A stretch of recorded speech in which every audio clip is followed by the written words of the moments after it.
Hello everyone and welcome to the stream. I am Razim and this is Ebon Sales Exalted. We are on Season 1, Episode 3, Temple of the Guiding Star.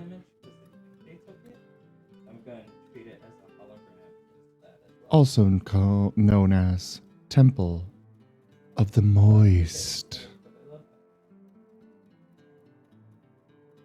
Right, You have Kurt? chosen death. Bring it. I'm exalted, bitch! I don't feel bad about what I'm going to do to you today. Wait, what? No. Time for fun. Wait, bad row. No row. What?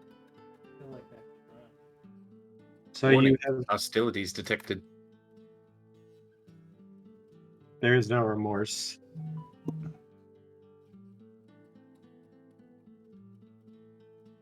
Not today, death! We're the exalted, bitch. I'm just getting into character. You know. That's perfect character for an exalted. Yes. Yeah. Yes, it is. No, that's perfect character. That's perfect for Nevs. All right. Or Nevis. Great. Now I feel bad. So, anyways, I'm gonna go ahead and turn it over now to Long joke. Like, it's a real thing. It's not Toshime like for the recap. 3 minutes.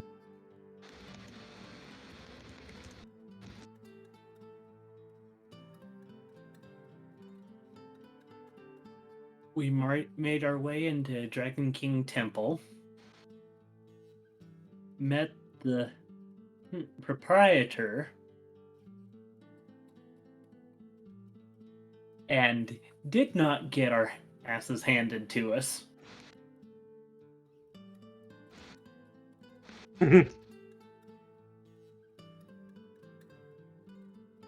That's a good review. Okay, Kerr, you want to fill in the gaps that were in there, like about the Yeah. war Jaffa strider? says, yet. Yet. Oh, yeah. What War Strider? We don't know anything about a War Strider. It's Oh, yeah, been did long enough out of our attention that it's gone. Whatever happened to the Wolf Beastmen too? Did they get the clap? They ran. They ran. Oh, okay. Not all of them made it. Well, I mean, most of there were the ones that were, because you weren't here last week because you decided it was canceled for some reason.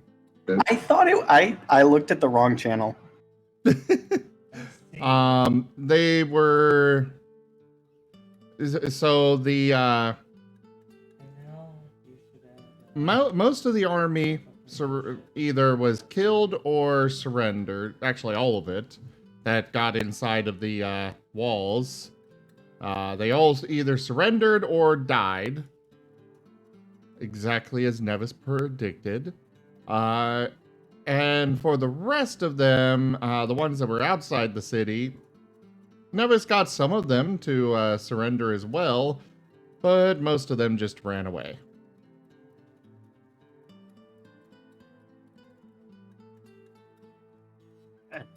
There's something that Nevis needs to know with sidereals. Once they Reality leave your bending vision- super ninjas. When they leave your vision, there's a certain amount of time before they go out of your mind. You don't remember them. You guys are able to remember them a little bit easier because you're exalted though, and his arcane fate is not that strong. So in the current form that he was in, you would be able to remember him, which is why I didn't bring it up. But yes, that is true. I mean, either way, he was not the War Strider, so we would, there's the War Strider to remember. We may not remember the pilot, but the War Strider is still something that's very difficult to forget. No. You would forget everything. You underestimate the power Wow. of the sidereal. Yeah, you would forget the 15-foot tall Gundam if he was piloting it because it's attuned and filled with his essence, but he was using identity at the time, so you'd be able to remember it. So you were fine. But yes. Okay. And either War- way, it is still something that should be in the recap. Don't worry. Don't worry about the 15-foot Gundam that ran the fuck away from you guys. Well, I don't think it really classifies as running away so much as actually, at this point in the past, I turned left instead of right, and now I'm over here I instead. was never here. Yeah. I love that sidereal charm so much. I just want to say, I love that sidereal charm so much. It's just so much fun to use. It's like, hey, oh shit, we're getting ambushed. What are we gonna do? The sidereal's no longer there. So you guys decided to go investigate this place. He decided to go get some noodles over at this nice little shop. So he's currently eating noodles while you guys are fighting for your life. Yes, I've done that before as a sidereal because my party pissed me off once.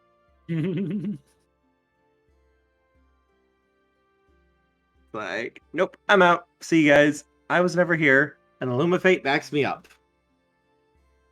Well, I think that's about it for the recap. So, as always, do remember, everybody, that you can check out the description down below and find our link tree there, which will give you links to our Discord, Telegram, Twitter, Patreon, and so much more. Do consider supporting us through one of the many means available through the link tree, as well as come join us on Discord. And for those watching the recording on YouTube, come over here and join us live on Twitch. And for those here on Twitch, do consider subscribing to the YouTube. It actually helps out a lot. I would really like to get to 1,000 subscribers over there, but I cannot do that without you guys, so please consider it. Now, let's get started with the game.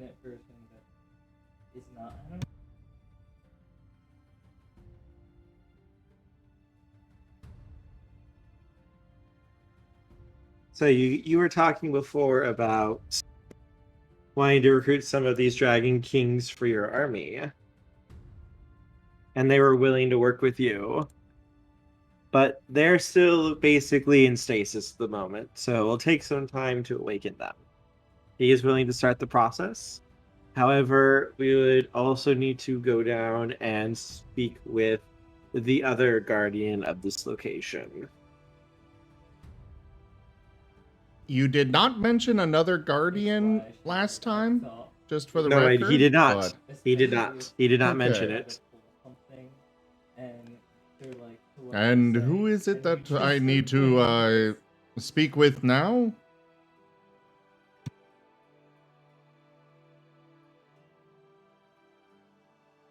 His name is Guiding Star. He has remained here since the usurpation and helped me guard this place.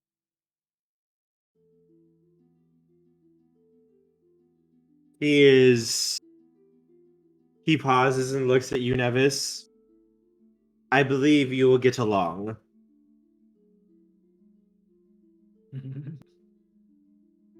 Like, that's utterly deadpan. I believe you will get along. I do get along great with a fair number of people. Show me the way. You do not understand what you speak about. But yes, come. You are my honored guests at the moment. Please feel free to accompany me.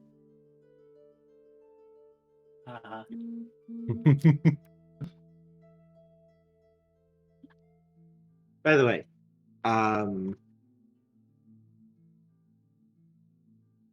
you are there with them, by the way, Krama. You're just currently hanging back and just observing and watching, which is why your character never said anything last week. I'm being the Sark is being the strong, silent type Mhm. who happens to like to drink lots of spicy water. Hey, that's my job, except for the water thing. I believe Spicy that water. murder was also missing last week. Yeah, so it's important. That's his. Yes. Spicy water is Murder is also hanging back too.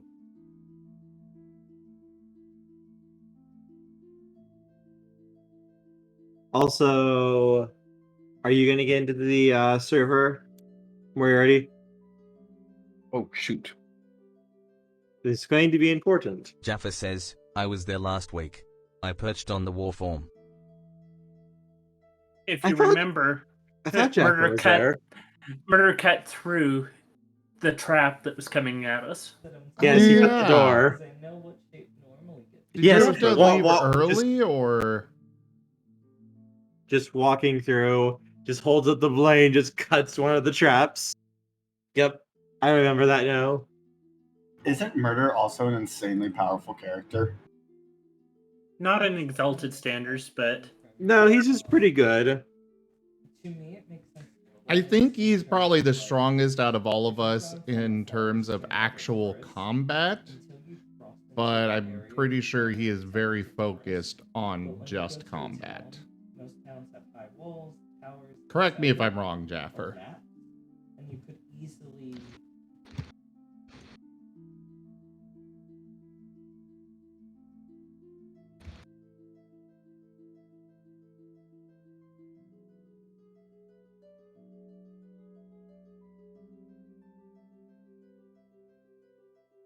Jaffa says, yeah.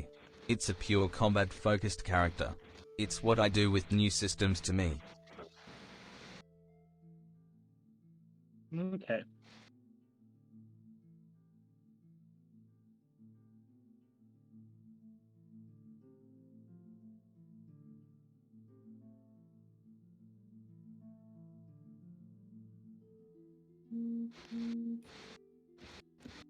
All right, so we're headed down to meet with the other guardian, I guess.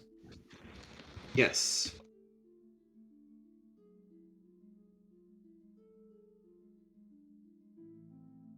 I'm just gonna be hanging with everyone. As you guys head down the elevator,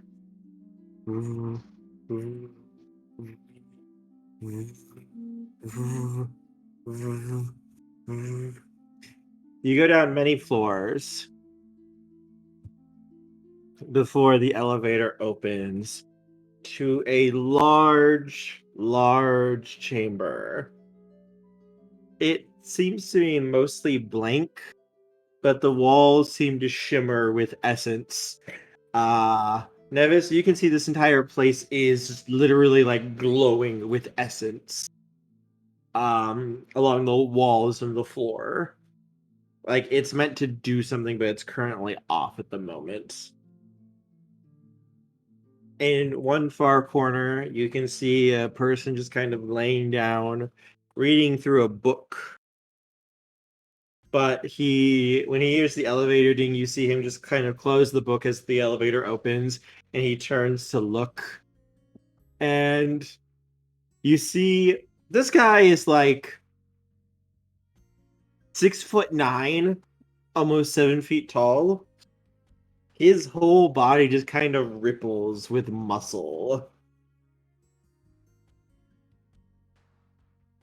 And he climbs to his feet and just kind of throws out his arms, like a huge smile on his face. What are these? Guests? Be welcome here! It's been quite some time since I have seen any faces like yours here. Come, come! Please, please, be... I am more than eager to make your acquaintance. His voice is bombastic and just like filled with mirth and excitement. Request. Define more than eager.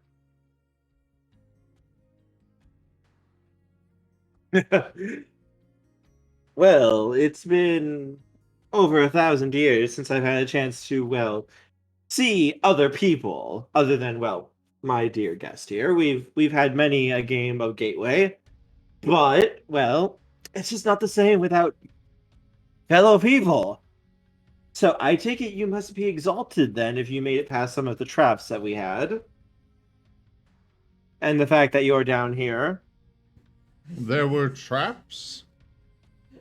Haha! Yes! That is the reaction I was hoping for. Jaffa says, if you can even call it a trap. So, I can see from you two, you are lunar.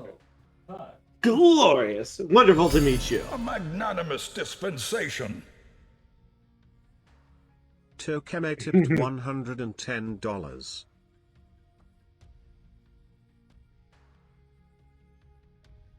Thank you, Thank you. Toshime. Thank you so much, Toshime, for your support of the channel. It means so much. And the donation goal has been completed. As far as this guy, Nevis will nod. Yes, I am a lunar indeed. I am Nevis, King of Conquerors, and you are? I am Guiding Star of the Solar Exalted.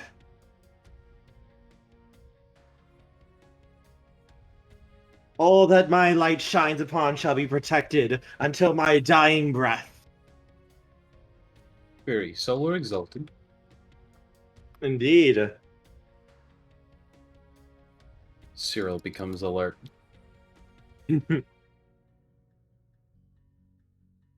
I thought the Dragon Kings didn't have exaltations. That He's wasn't not a Dragon King. It's human. He's human. He's a guy. I missed that at some point along the way. Yeah. Carry on. He's like a 7-foot tall human. And he is ripped. So we have 2 lunars. A alchemical. Nice to meet you. It's been quite some time since I've seen one of yours. And what about our 2 other guests here? Sark's gonna look up and say, "Got any booze?" Indeed I do. I have quite the collection. We're gonna get along very well then. You do realize that eventually you and I, in order to truly bond, will have to have the greatest of contests. A drinking contest. Where do I sign up? Glorious! I like you already. Now, what about our silent one here? Tell me, who are you? I am Guaco Pelps. I am the oddball of the group. A dragon blood?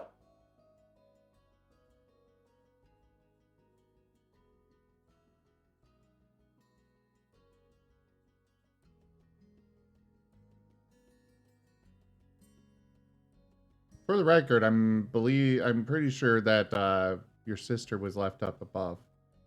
Yes, she was. Okay. I am a solar. Ah, a fellow solar. Glorious, truly the unconquered sun smiles upon me this day to meet so many of my fellow exalted. It is an absolute delight to meet all of you.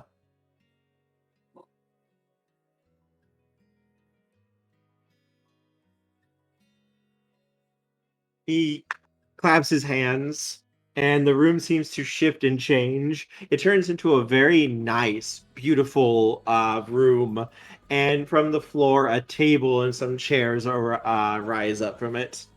Come, sit, please sit. We have much to discuss and talk about if you are here.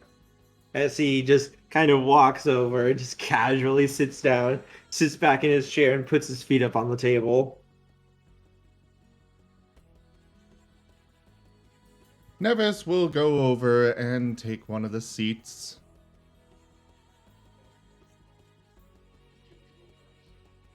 Okay, and you're taking that back up to the camp? No, he's ship.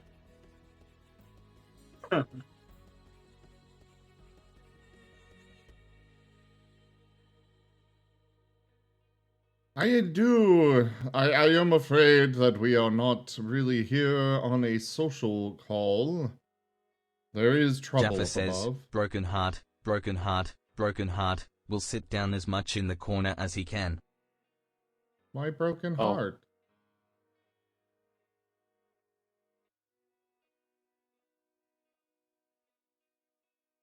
Oh, I think I know.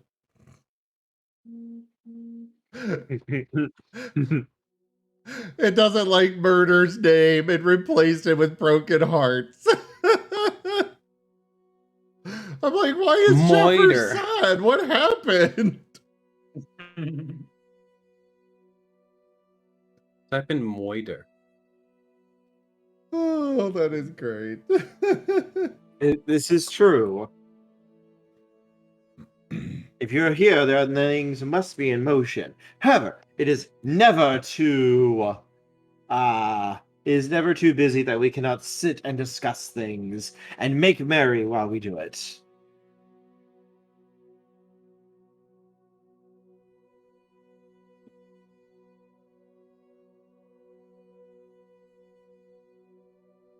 Yeah.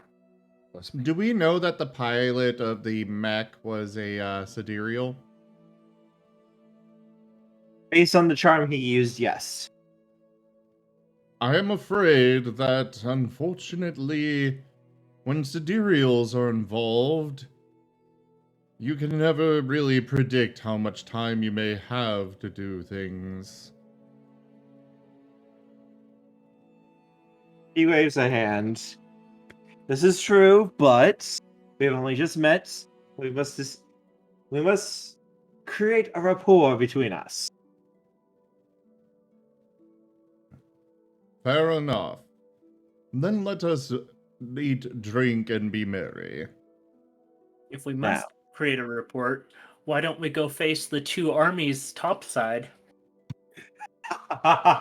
Armies, you say? Only two? Only two. We just fought an army.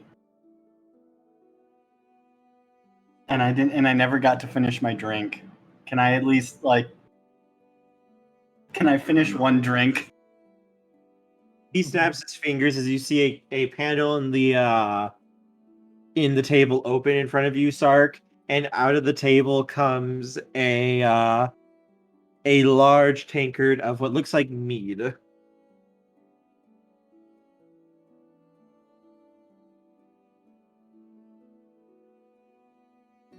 Happy wolf noises.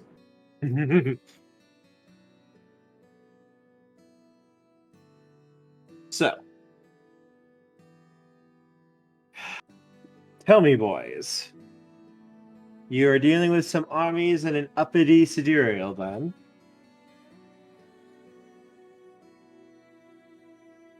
Well, one of the armies is not much of a threat or concern. It is just a simple band of mercenaries. However, the sidereal seems to be reporting to Mahasuchi. He pauses at that. Suchi, he tried to get in bed with me once.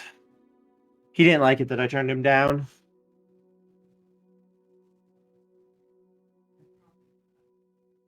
I am sure he This whole- did not.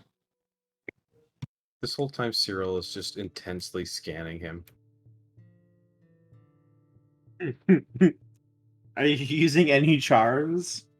No, he's Just- just like, doing the alchemical thing. He's scary. Yes, but how would I go? He's over 9,000! Preferably from ambush and from like 3 miles away, hopefully. And then running the fuck away if it doesn't work.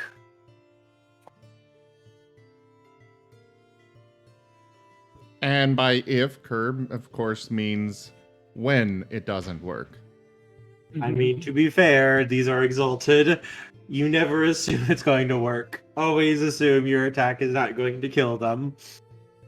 And then be pleasantly surprised when it actually works. Pyrotechnics may be required.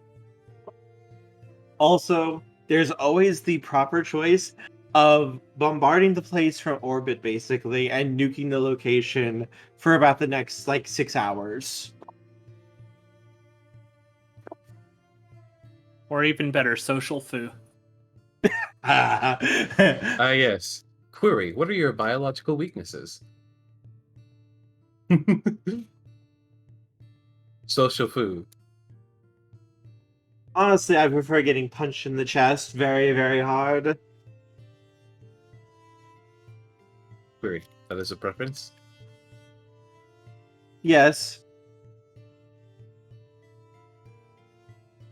Swords just seem to break whenever they try to hit me.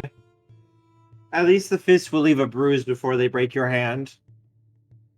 Continuation. What's your least preferred way? Honestly, arrows, bows, it's no fun because I can't see the look of shock when their arrows break on my skin.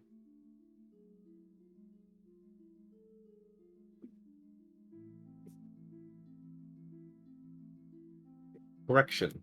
The query was about weaknesses. Oh, I am aware.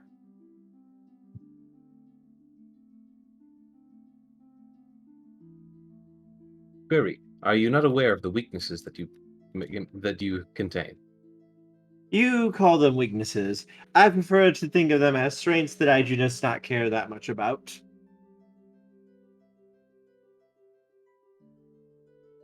Out of character, I'm waiting for when somebody asks my weakness, I'm going to say I have a sweet tooth.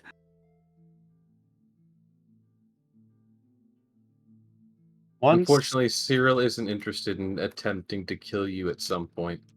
You see, my greatest weakness is once when I was 5 years old, I asked if I could have a sheep as a pet. But my parents never allowed me to have one. I think about it every time I have roast mutton.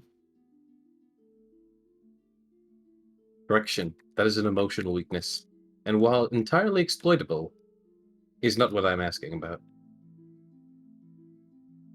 I was attempting to make a joke. He's not very good with jokes. Jaffa says, be polite, be professional, but have a plan too. Broken heart, broken heart, broken heart, everybody you meet. I love the fact that it replaces these with broken heart. For a second, that sounded like a Backstreet Boys song. Sorry, Broken heart. I'm just imagining that instead of murder killing everyone, he absolutely breaks their hearts by making them think that he loves them and then shattering it. The ultimate social fool. He leaves whole buildings of dead people who killed themselves because they couldn't be with murder.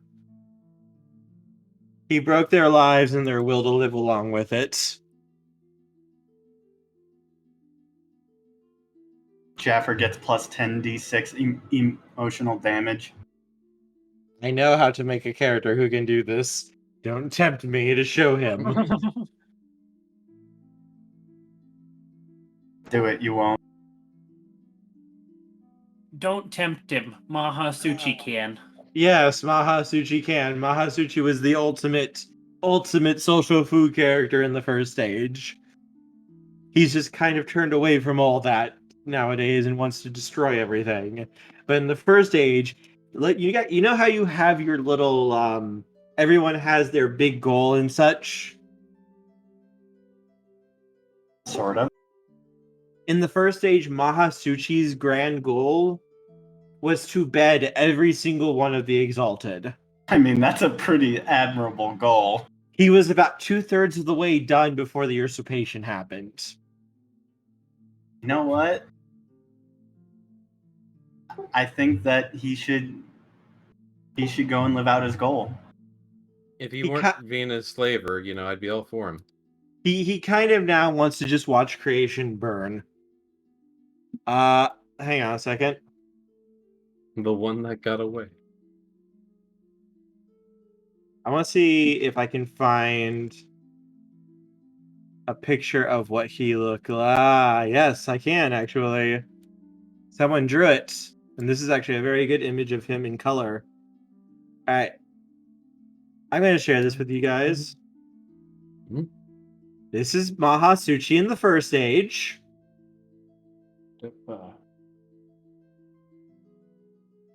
That's what he looked like beforehand. One moment, let me bring it up. Yep. Ooh, somebody colored it. Where is it? It's coming up. Ebon Sales, Exalted. Oh. Yeah. The first image is what Mahasuchi looked like in the first age.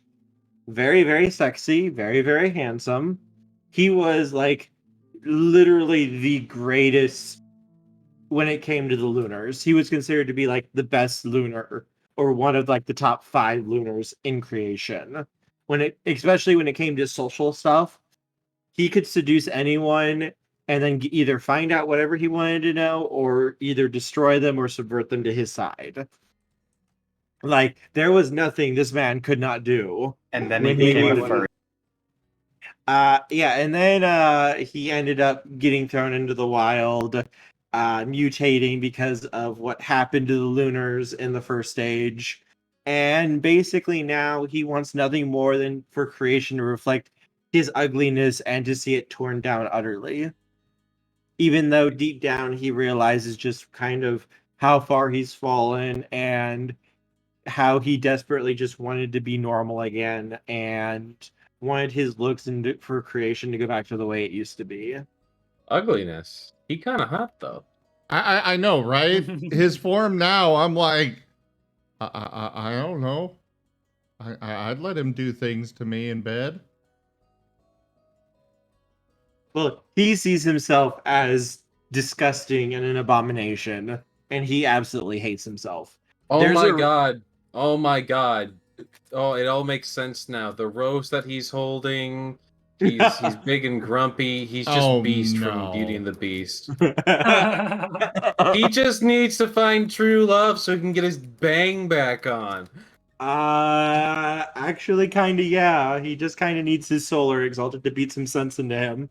Oh, did we? No. Social foo. It's all pure love. He needs the kiss that breaks the spell, and then he becomes hot again, or he stays like that, but he's still hot. Like, come on. Now all he needs is Nevis to be his beauty. Exactly. You'll be the belle of the ball, Nevis.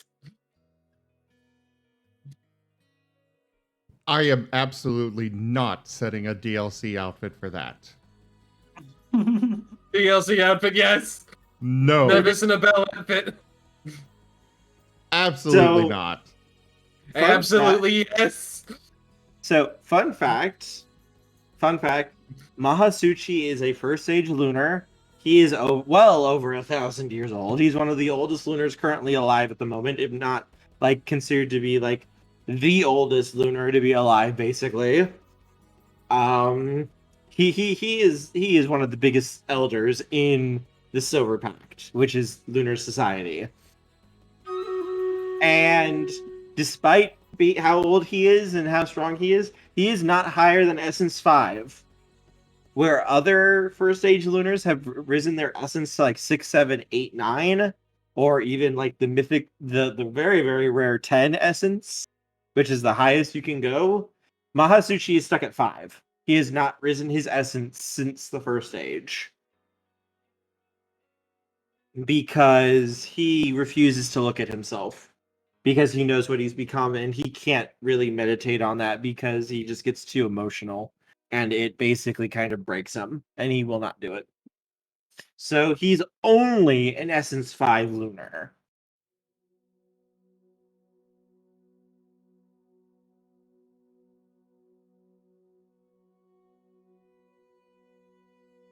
I mean, Mahasuchi's right. I love Mahasuchi.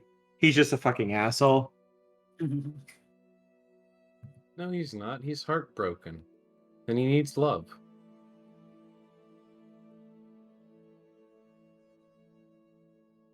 I mean, he's basically a beastman now. I mean, Yeah. I mean, I was about to say Sark and Nevis. Like, we've always been like that. Yeah, but he wasn't always like that. Yeah, no. So Mahasuchi was so good at seducing and getting people that he out-seduced the fair folk. Damn. And the fair folk are perfect.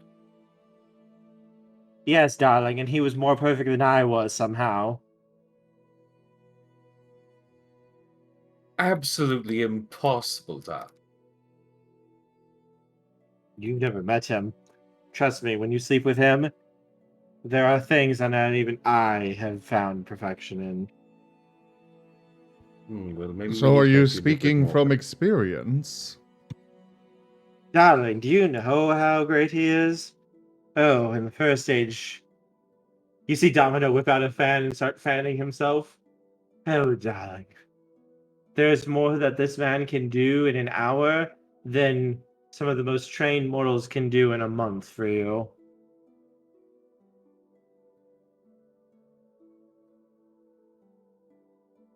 You Sark's see just Domino's awakening. Sark's just gonna sit there and just stare at his cup and just keep drinking. He's actually gonna increase the speed at which he's drinking.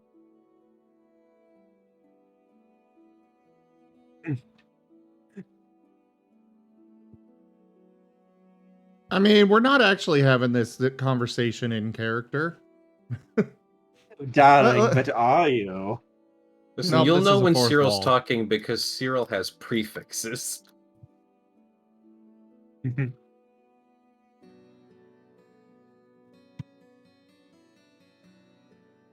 I must bite my tongue for lore reasons.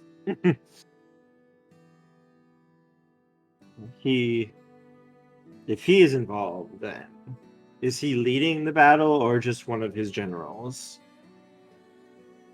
The Sidereal seems to be one of his generals. He is somewhere else, currently waging war on all of creation. I am seeking to bring peace to creation rather than more war. Granted, more war is going to be required, but I'd rather avoid it where possible. Creation's always at war. It has been since we threw down the creators of this world. We've always been fighting against some threat to it. Not that I'm complaining, I love a good fight. A good fight is indeed fun. However, it is about time that we have our peace at last.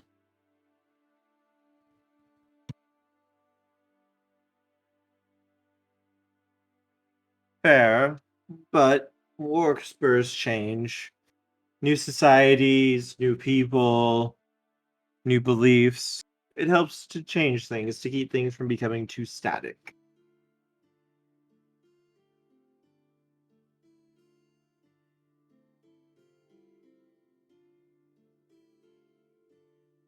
If you really wanted to find peace, all you need to do is take a piece of the wild, make it into creation, and there you have true peace.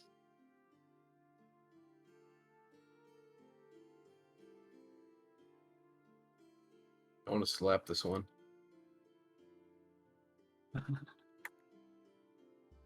Slap what? Me for saying that. Ah, okay.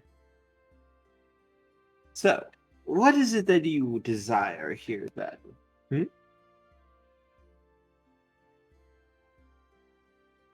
Nevis, King of Conquerors, is it? It is. We simply discovered the entrance to this temple after an assault on the port above, and decided to investigate. And we're not expecting to find you as well as insert name of other person here. Down here, let alone the information that many more of the Dragon Kings have survived than otherwise believed. So now I seek allies in unifying creation.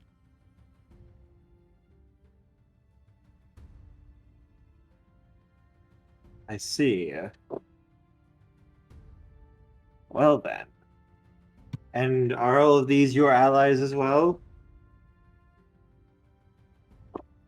More or less. Friends and compatriots, yes.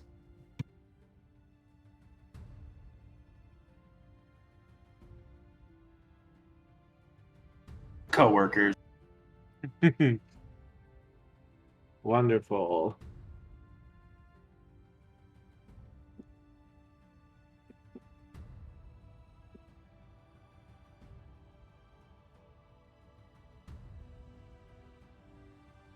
He walks over as he gets up. Well then. Would you be against a little... not a test, but perhaps a little training so that I can see your strength and skills for myself?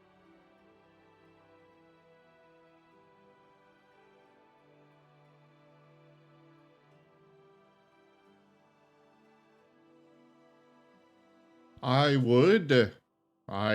Would not speak for my companions. They can make their own choices, but I would be up for it. Let's get this over with. Though I will say my particular skills lie better as a general on the field of battle, though I can still hold my own. Julie, do the thing. Julie, do the thing. Julie, do the thing.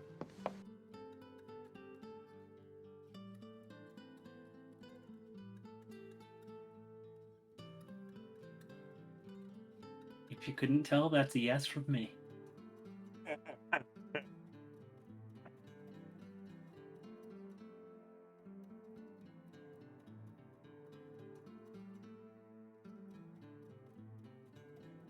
What about Cyril?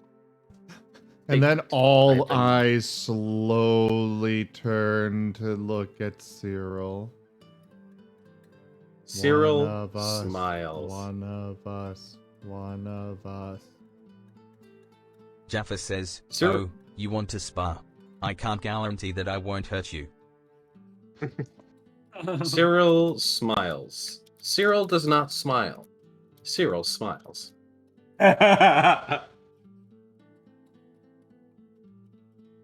He gets up and walks over to the wall and touches it again. And over all of you and himself, you see like a layer of essence just like kind of go up over you before like your whole body glows for a second before the glow fades.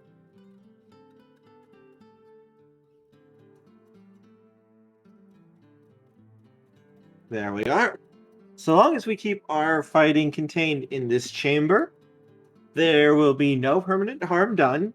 Even if, say, you or I ripped each other in half, as soon as the test is over, you will be perfectly fine. Make sense? No harm here will be carried over. You can unleash your most powerful techniques, your most powerful weapons. Weapon charging. Now, I warn you, I have a very particular combat style. This thing doesn't turn off pain, does it? He smiles when he says that, and you see a cast mark of a dawn cast glow on his forehead as he extends his arm, and a massive shield forms there. Crap, another dawn cast. And it's just like, this shield is like as tall as he is. And it's made out of gleaming orichalcum.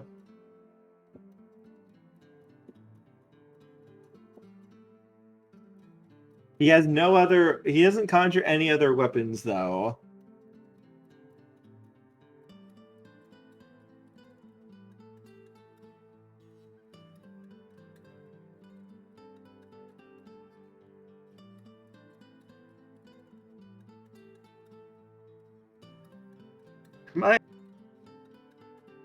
He pats the shield.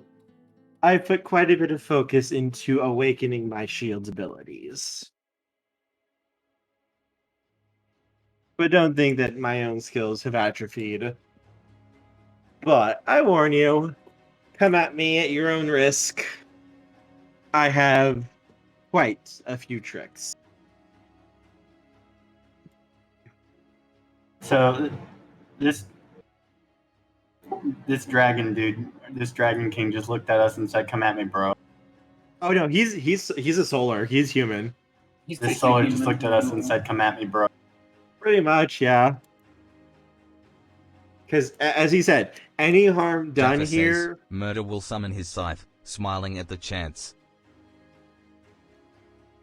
Yeah, as Oh, he hey, said that here, method works. no harm will come to anyone here.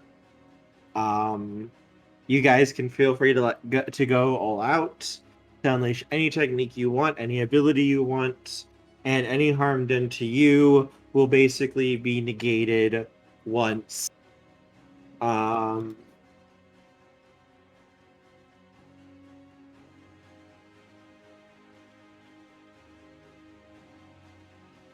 Will be negated once it ends. So there's no harm to be done here.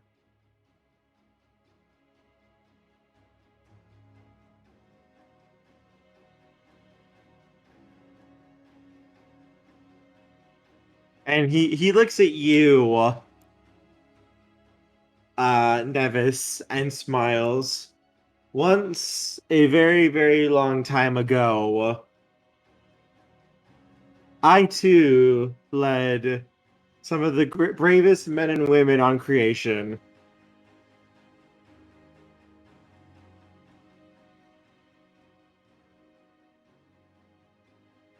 So I know what you mean to be a leader of men.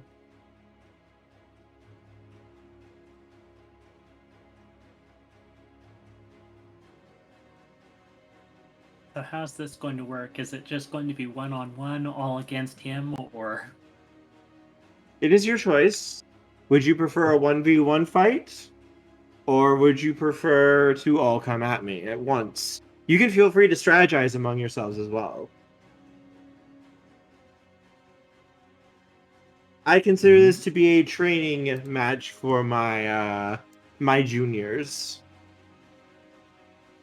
See just where you're at currently in your skills, so I can see about, well, helping you train and become stronger.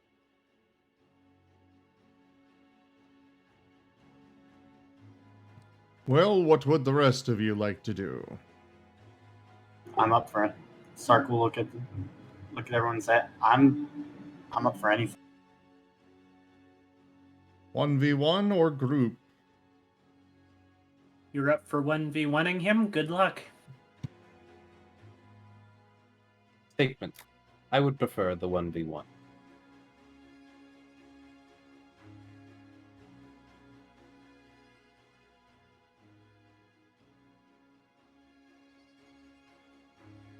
I will say, I would rather us get... Jaffa says, Murder will charge and make an attack to build power, attempting to hook the scythe around the shield. That answers that question. That's gonna be rolling an initiative here. Good strategizing, team. I just imagine this, Nevis. You're just like, okay, what does everyone want to do? You guys are just kind of talking about this among yourselves, and then suddenly, Murder's just like, well, fuck this shit. Charges directly at him. Well, Nevis is going to sigh a bit. I was more thinking we could use the training as working as a team instead of one by one, but... And he just kind of waves his hand in a carry-on gesture. All right, Murder, you get to roll your initiative here. Cyril looks over to Nevis. Response. That's quite admirable, and normally I would agree.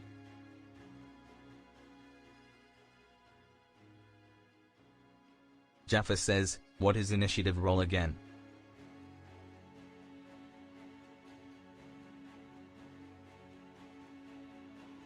Give me a momento. Initiative is usually any two things that you want to try to use that you can theoretically use for it. For example, if you wanted to start combat by hiding, you can use stealth for initiative. Usually, though, the normal one would be athletics, plus whichever ability you want. Join battle is appropriate ability and appropriate attribute, however you want to describe it. Mm-hmm.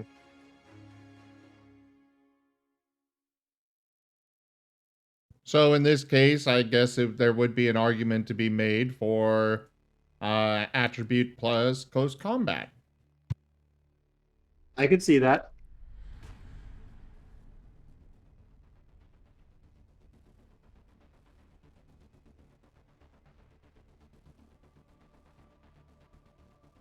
So let's see. Jaffer has 3 successes.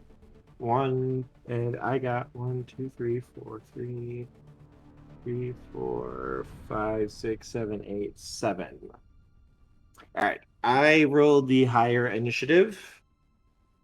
Is anyone else going to attempt to join this fight, or is everyone content to kind of sit back?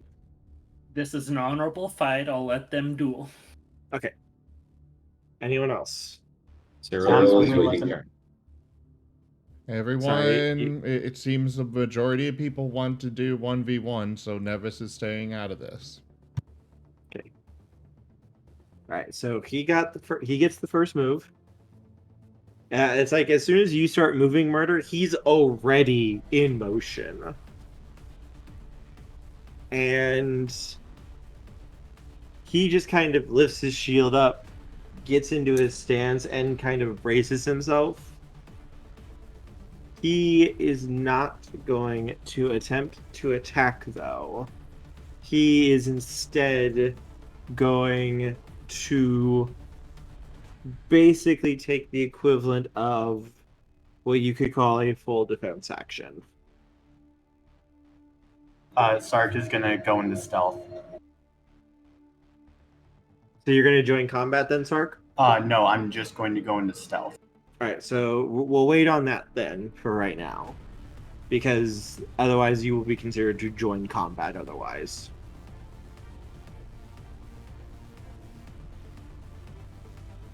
And he's going to pass his turn as you see him brace himself and basically prepare to meet your charge head on, Murder.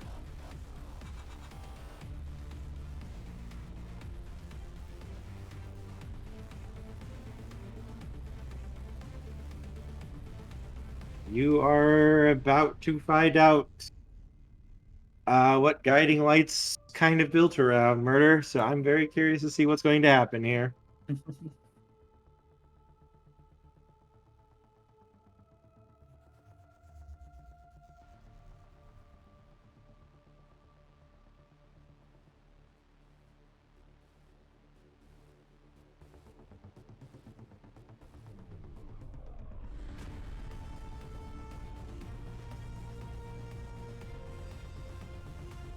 So it is your turn now, Murder, because he will pass his turn to you.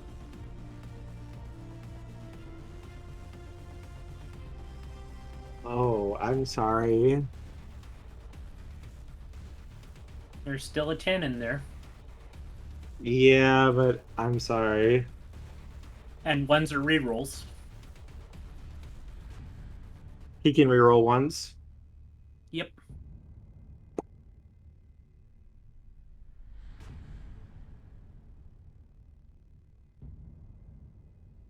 You had a 1 in your second roll.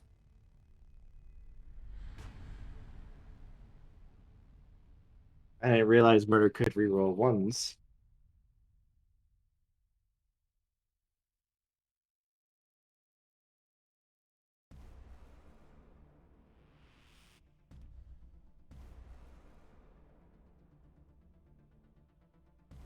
Murder's a combat character. That's fair. That is very fair.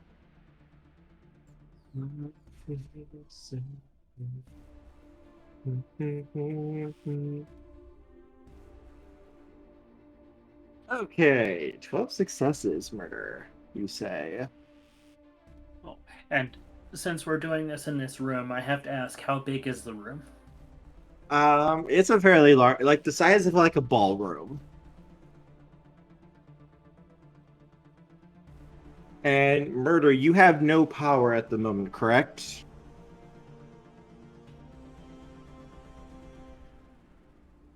Well, doubled to 24 from Excellent Strike.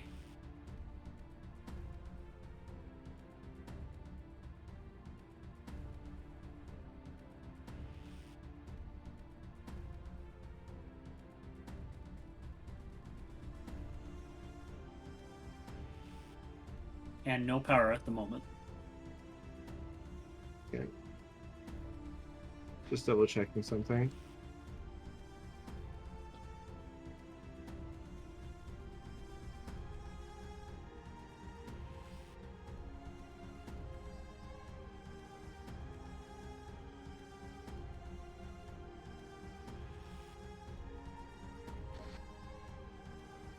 Wasn't a decisive attack. This was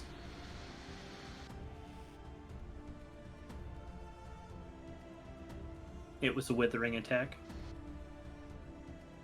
or a build power. No. You don't get to double these ones yet. You get to double the successes after I subtract from defense. I was double checking the charm real quick because that seemed very, very, very good. No, you're good. You're good. That's what we're literally what I kind of wanted to this is to give you guys a chance to unload your charms and kind of figure out how your characters kind of work in combat. It's almost like I built a character who could survive you guys enough for this.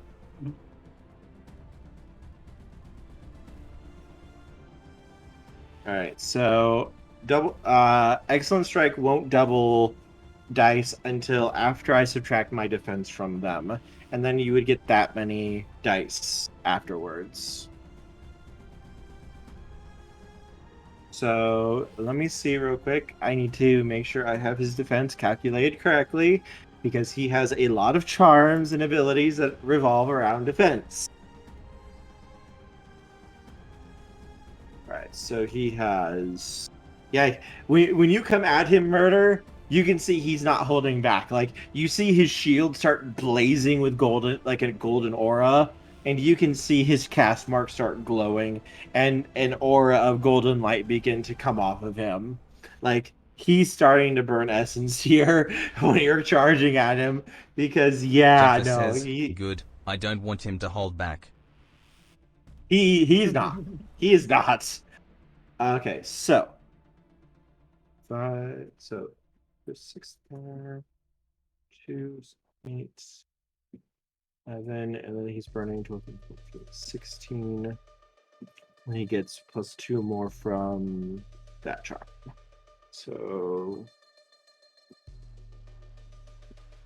for this one strike, he can temporarily set his defense up to 18 by burning. Ow! You're making him burn 3 motes of essence, I want you to know, Murder, for this. Already.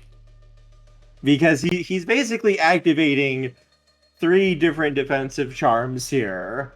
Plus, he took his full defense action, so his defense gets a pretty big boost from that. Jaffa says, having double 8s on attack rolls and double 9s on decisives is powerful. Yes, it is. But now you get to see the ability of his shield. As Murder, I just want to say real quick, Murder, you are very lucky that you don't have that you were able to reroll all those ones. Otherwise, very bad things would have happened. What is your resistance?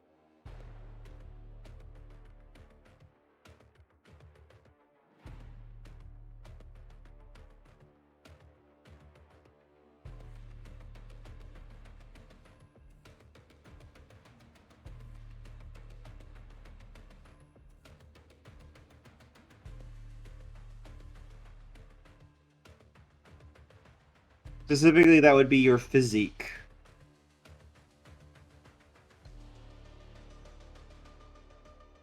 Physique plus, I believe, fortitude. Physique plus fortitude. Divide that by 2. This would be soak.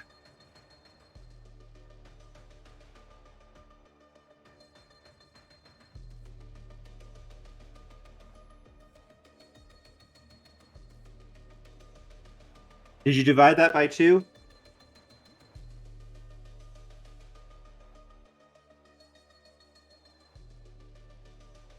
I don't know if you have charms and such. Or anything. That's why I'm double checking. You divide the... Okay. So the charms are okay. Okay.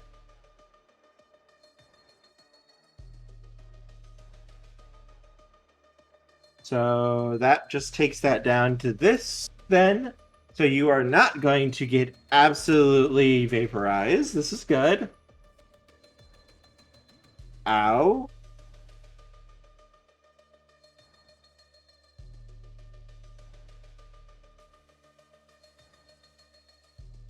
So, Murder, you hit the shield. You strike the shield with your weapon dead on, trying to get through to him. You try to get it around to hook it around, but then the shield just blazes, and then you feel all the kinetic force that you threw into that shield suddenly bursts out, and everyone can see basically across your body, you can see rips and tears just like cut you. Like a million tiny razor blades just slice into your skin. Now the question, is he guilty? From the shockwave. It's not his weapon that's doing it. It's the shield's power that's doing it. It's converting the kinetic force of the blow back at him. You only take 3 points of lethal damage, though. Like, ow, it hurt. It didn't break any bones, though. And all of the wounds were basically small wounds Jaffa across says, your body. "Lloyd, I've taken damage. Bring it on."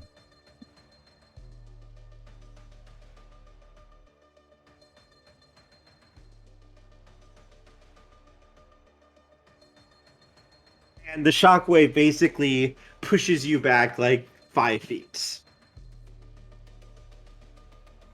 away from him.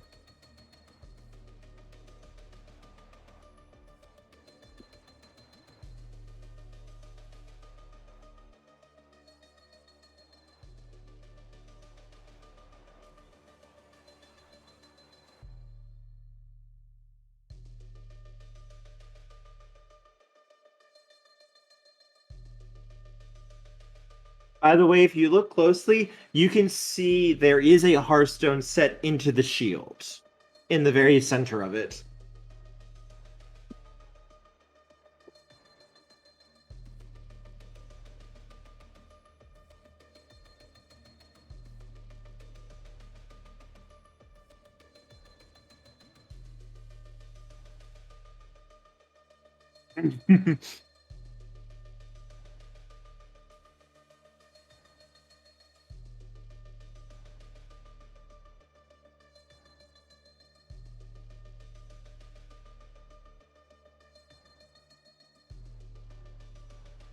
Is there anything else that you wish to do, Murder?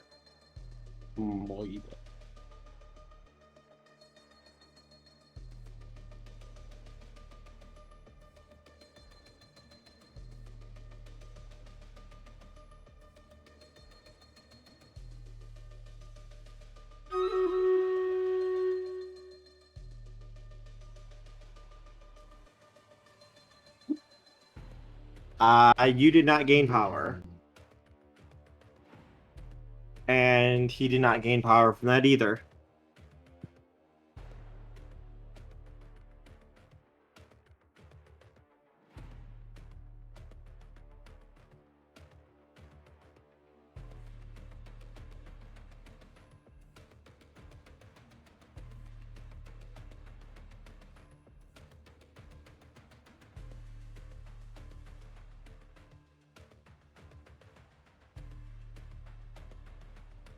He smiles as he just kind of thumps the shield with a hand. A powerful blow you have, friend. Very mighty. But it is unfocused. As he kind of shakes the shield off once before slamming it down in front of him. Come, my friend. Show me what else you've got. To survive my shield is no small feat. I commend you. Show me what other mights you have, my friends. Unleash all of your power upon me.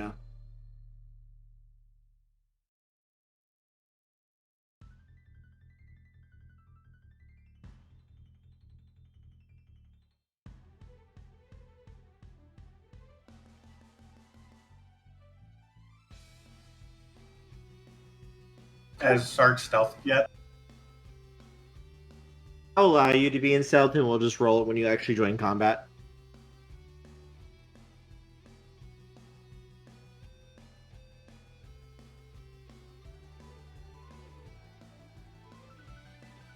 Jaffa says, Murder will wipe a small amount of blood from his lip, smiling as he sweeps again, going for the shield itself this time.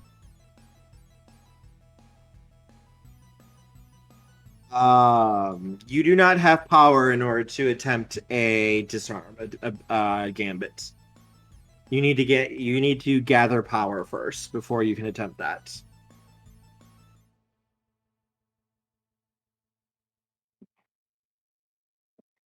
Okay, you're just attacking. Sorry, I wanted to check. When you said going for the shield, that did sound like you were trying to disarm him. Which is something you guys can do. You can attempt to disarm. Basically, imagine anything you've seen in fights, anything at all, you can do it. It's just a matter of you guys wanting to telling me you do it. You will get your two little... Oh. Okay. Okay, Murder.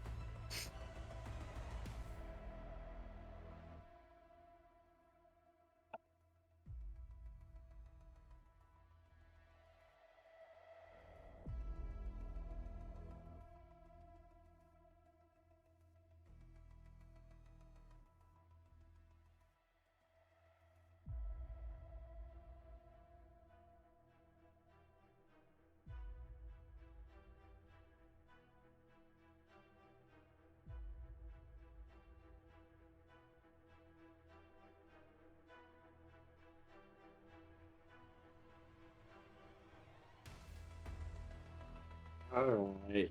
I think he's going to use this charm. This evocation that he has. Yeah, he's going to use this evocation because this is one of his once per scene evocations that he can use. He has two of these charms.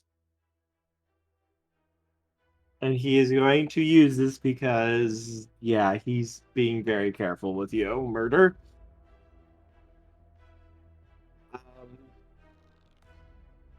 Murder, as you move to strike, as you dash forward to unleash your blade upon him, the fiery aura that normally surrounds your scythe begins to blaze with golden lights, as though it's the same aura that's around the shield, like they're resonating together. How many of those dice were not successes that you rolled?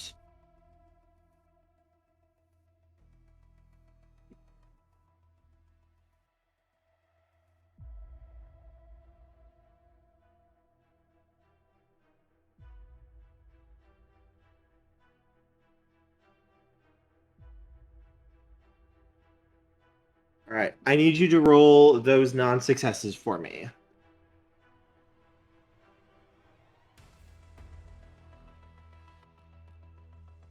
And treat this as though this is just like your normal attack that you just did. So any charms that are affecting you affect this roll as well.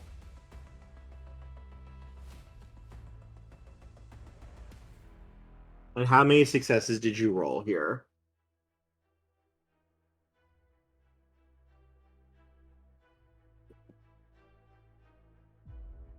Okay. So, from this residence murder, as you leap forward and just basically try to go dead on against him, as the shield and the scythe meet, there is a massive shockwave of essence that just starts building up between them. And murder, it's like trying to push against a magnet as you're doing that. And your stamina is 8, correct?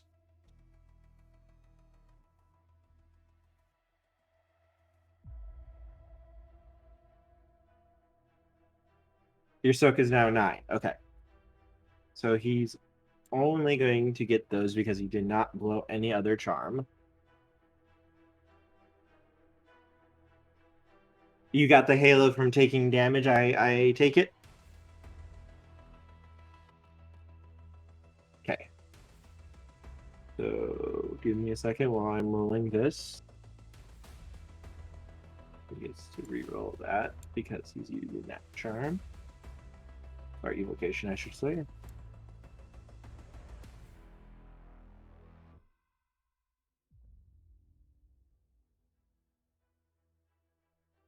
Wow, Jesus fudge nutters. What the hell? And he's dead. How many health levels do you have again?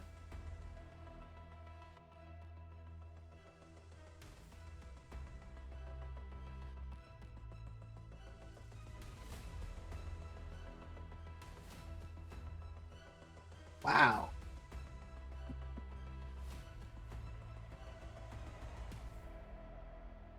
So this is what it's like when I have your guys' luck. I'm not used to this. So, murder?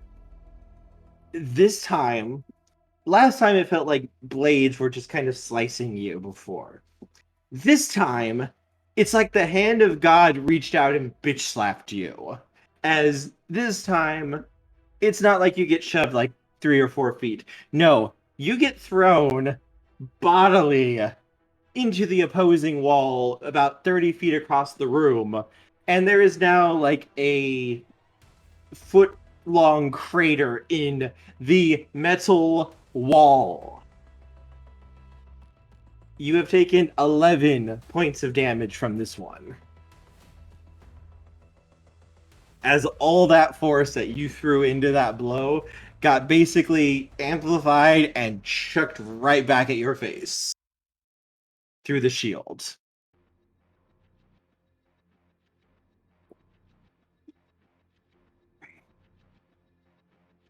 And you hear his very, very merry laugh. Ha! I felt that one! To force me to go so far to protect myself, you are truly a mighty warrior. I commend you. And you still live. Truly. You know how to survive.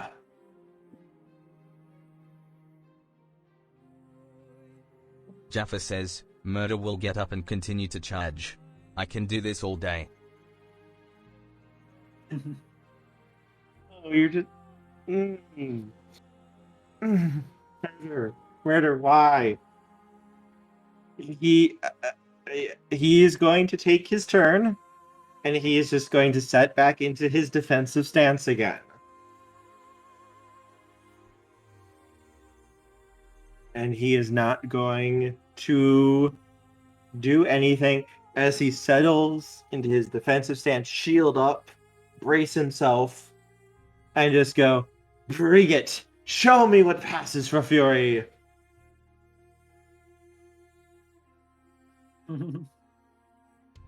That's fair. Don't forget to say what Murder's saying so audience can see. He heals 2 HP every turn, and he says, so I keep going. As you wish, Murder. That's your choice. It is your turn as he passes it to you.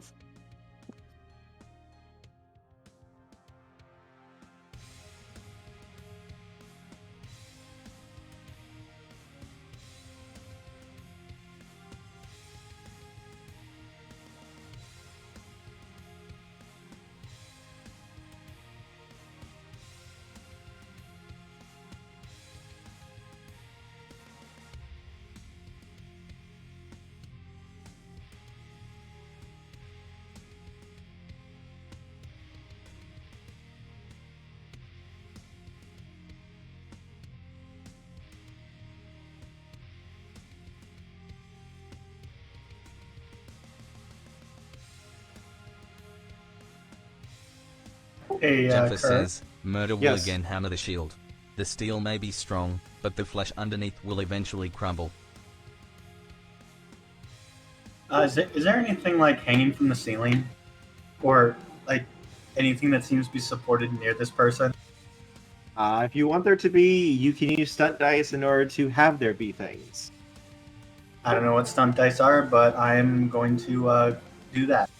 Basically, you get stunt dice whenever you describe something cool or epic.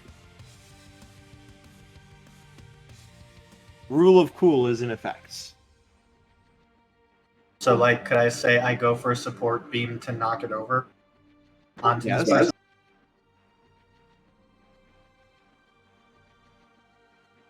All right.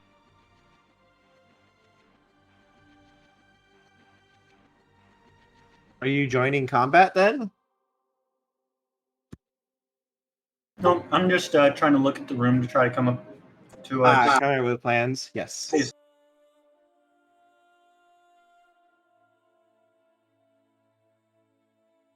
And there goes Murder again. Knocked to center field.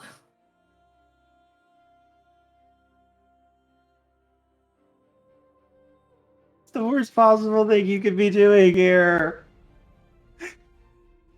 This character is literally made to do this type of thing all day. This is the worst type of way to approach this combat. But that character only has so much essence. Yeah, and he's regaining it.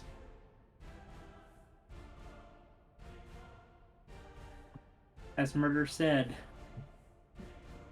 the steel may be strong, but the flesh underneath will eventually crumble.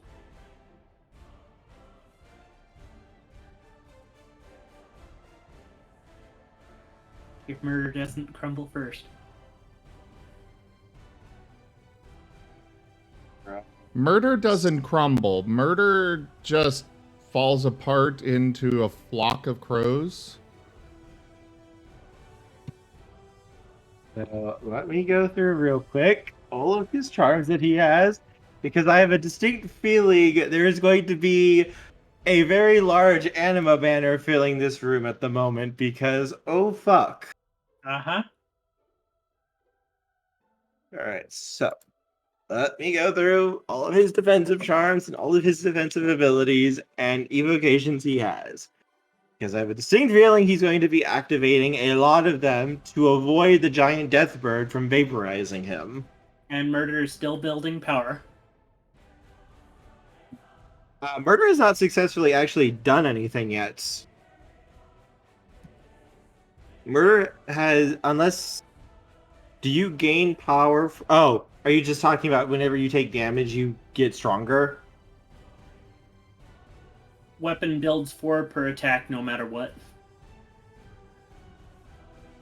That's only on a successful actually landing it, even if you don't do any damage.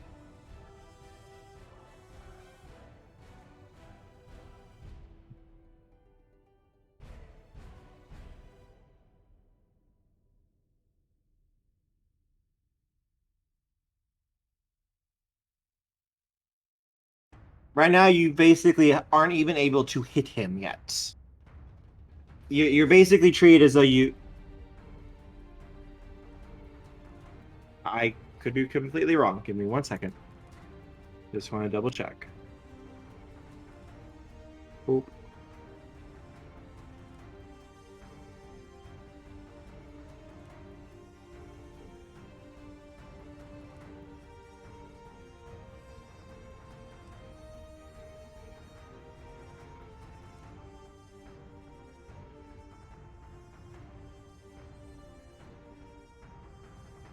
Give me 1 second.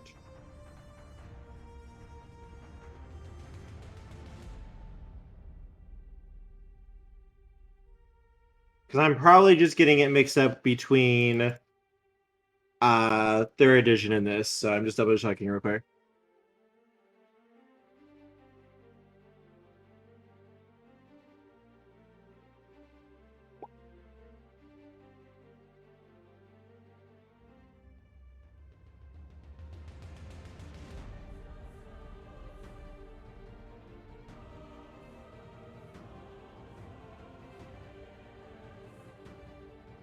Nope, he's right. Yep. They changed that. You gain it even on a miss, it looks like.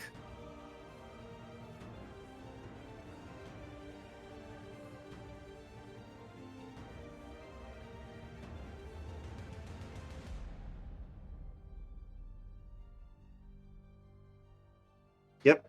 Jaffer is 100% correct on that. They made that change over. Yeah, he's not going to blow anything here. He'll take the hit. You will get... Unless you can break the overwhelm cap somehow, you will get 22 points of power. But I don't believe you can break it, so I think that would just take you to 10. As you... This time he lets you hit the shield. Actually, he does have a way to break that cap. He doesn't know that.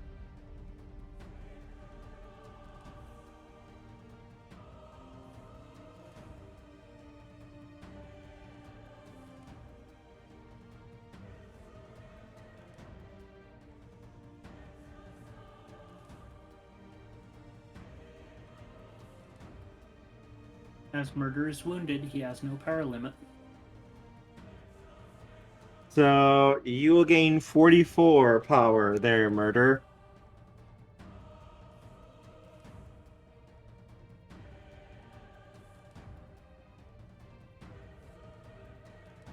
Currently at 56. As he kind of stumbles back this time as you strike. Before he lifts his shield and smiles at you. He looks absolutely thrilled. That was wonderful, my friend. Now, show me more. As he sets up his defensive stance again.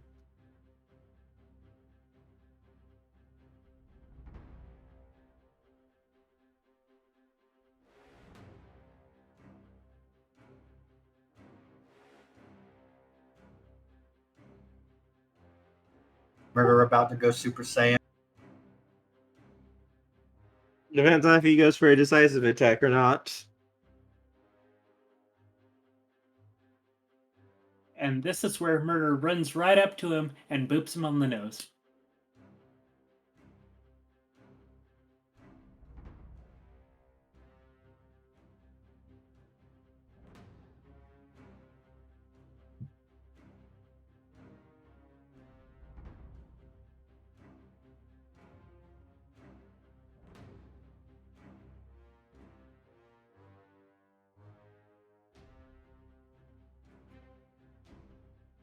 You're good.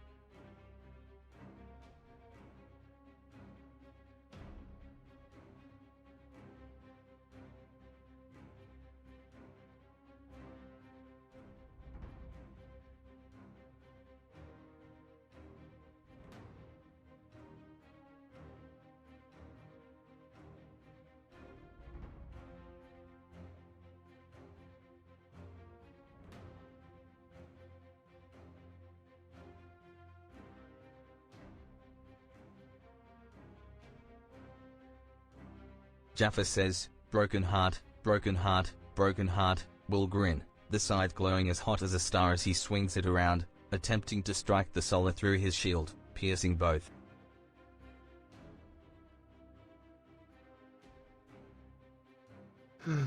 Oh.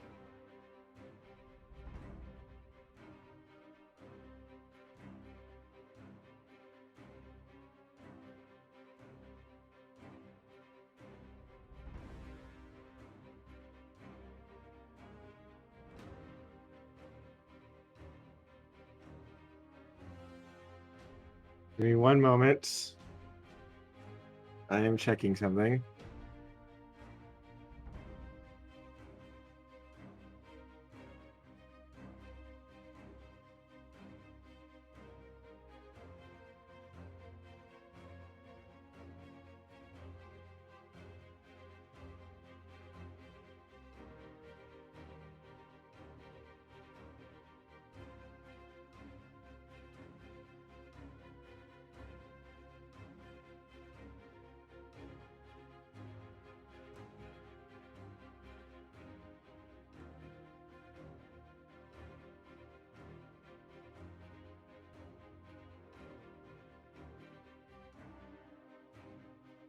It's always satisfying when we make the DM have to look things up because we break everything so much.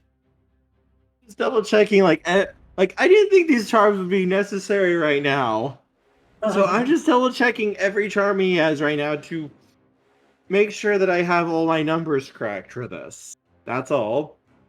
In other words, you're just trying to make sure that you don't get brutally murdered by murder. I mean, I may be double checking because I know what's going to happen if I get hit.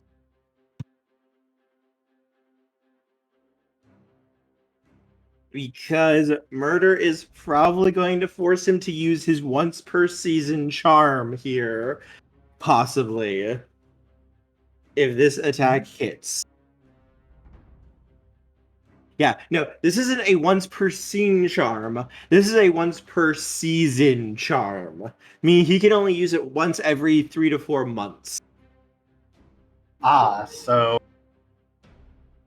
this is gonna hurt murder. This is the ultimate oh shit button that he has, that he does not use unless he absolutely fucking has to.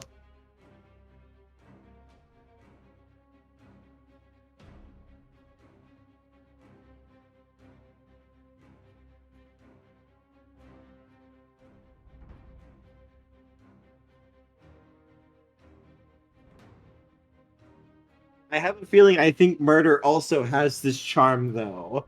So I think both of them are literally going to be. I think this is going to be fucking fantastic.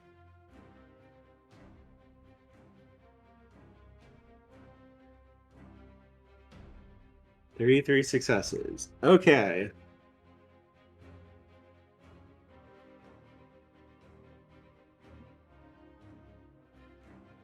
So he is going to use.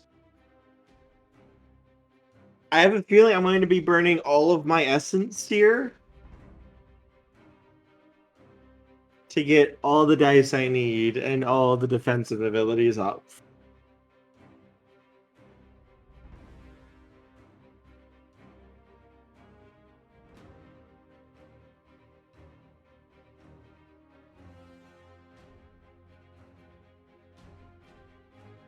Are you sure he wants to use the defensive ability, not let the room repair him?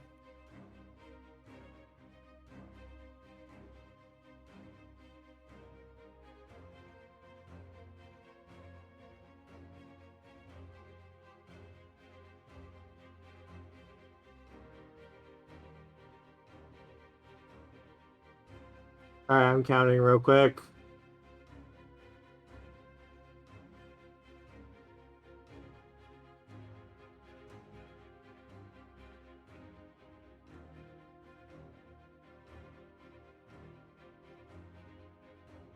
Because he's using one of his most powerful charms. Because, like Murder, he gets stronger the longer the battle goes against a single opponent. But unlike Murder, he actually has to use charms for it to use the technique.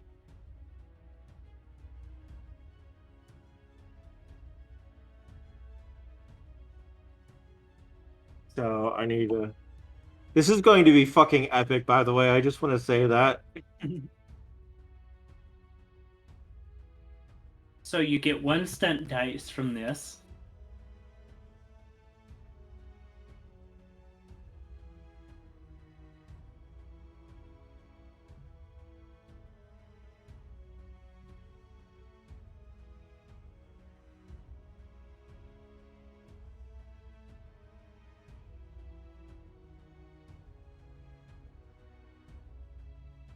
Alright, so now I get this.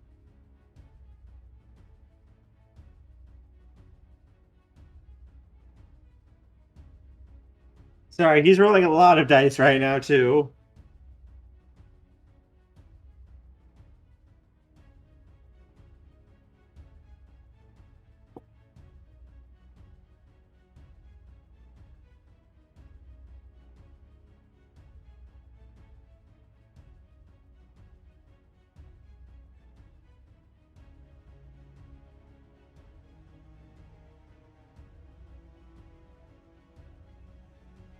Okay, so he doesn't have to blow all of his essence.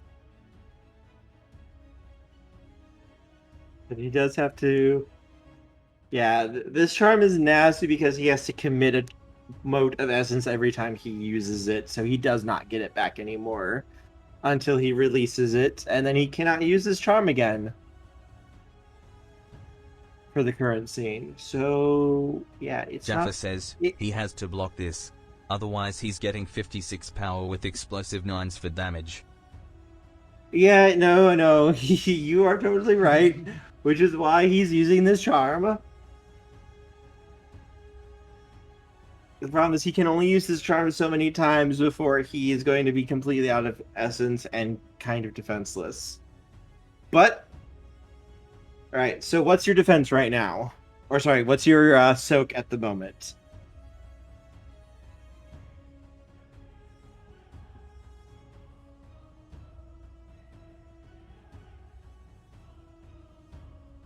Okay. God damn it, you have such high soak. Normally, like, you could just vaporize someone that tries this. But you actually have the tankiness to kind of stand up to him.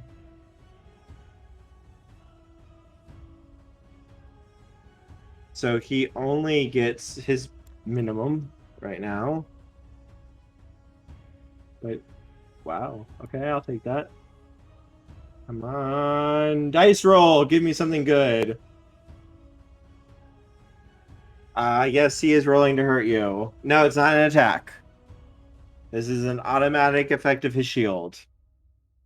You've triggered it repeatedly, Jaffer. It's not considered. It is not an attack.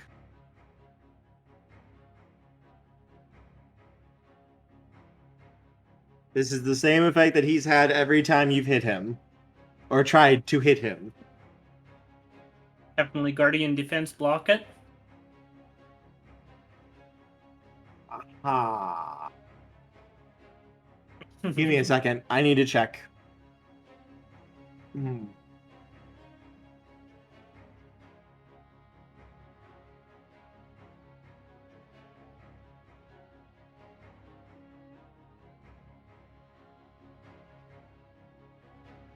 Ooh. I'll just interrupt that.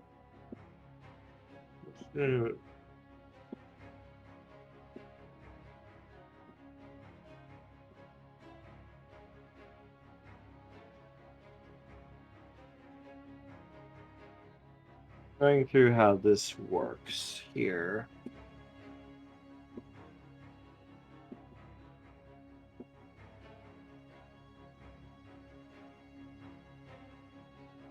No, this would still be considered within the rules. This would be basically like the consideration of combat damage.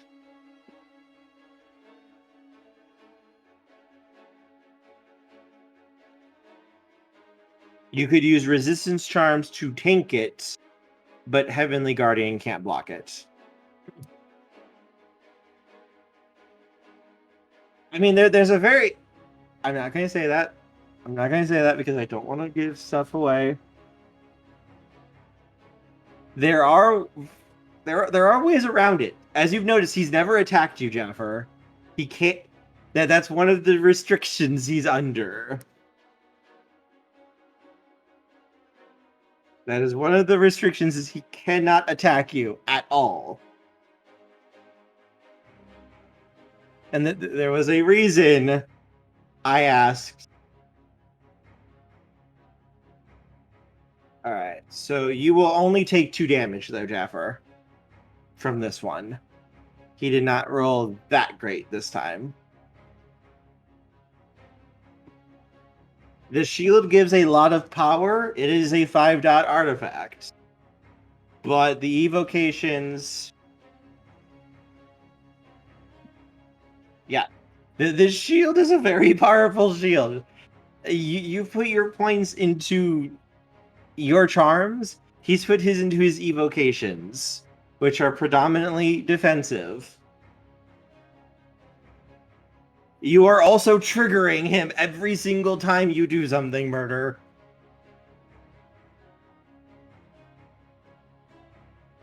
Yo, you do not. He does now, however, have only 2 motes of essence left, because he had to use a charm to... No, you did not spend the power.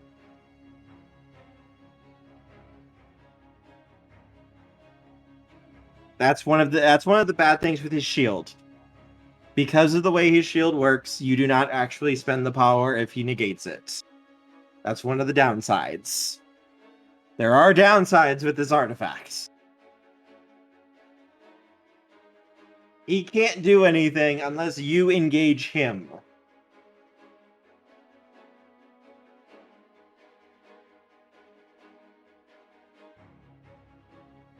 The problem is, I just want to put this in perspective for you, Jaffer. Normally, a person doesn't survive 1 attack against him. You have survived every attack you've made against him. Including when he's used some of his most powerful charms to try to smite your ass. You have survived.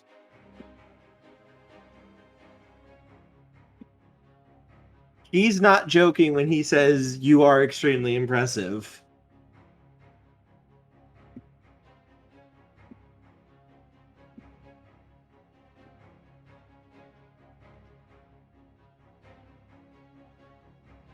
Yep, you have the charm too. You have the charm too. I thought you did. Yeah, he had... That's one of the few charms he actually has. Because it combos with his once per season charm. For his evocation for his shield.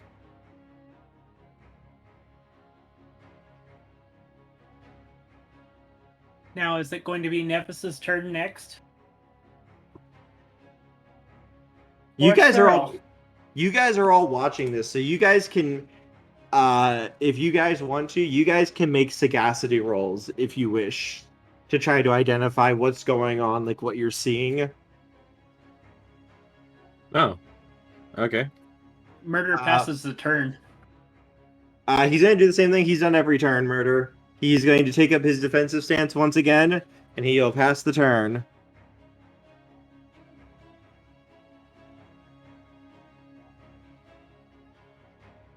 So it's the Mexican standoff. He can't attack. Amazing. You have no idea what's going on, Cyril. Fucking hate it.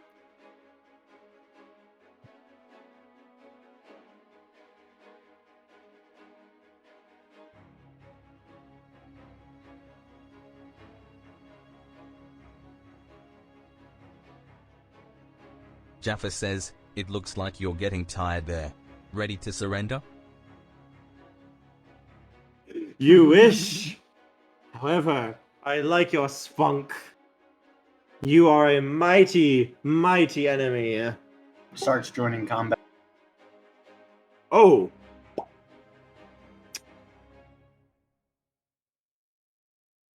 Okay.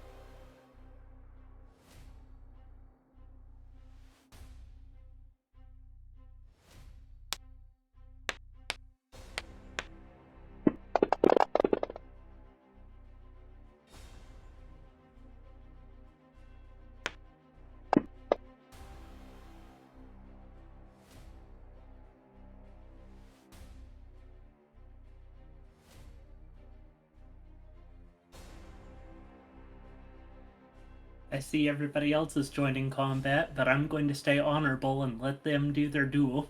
Oh no, Nevis is sagacity, I think. Yeah, sagacity. What do I roll for? You don't have to join. You don't have to roll. You'll be going after murder. All right.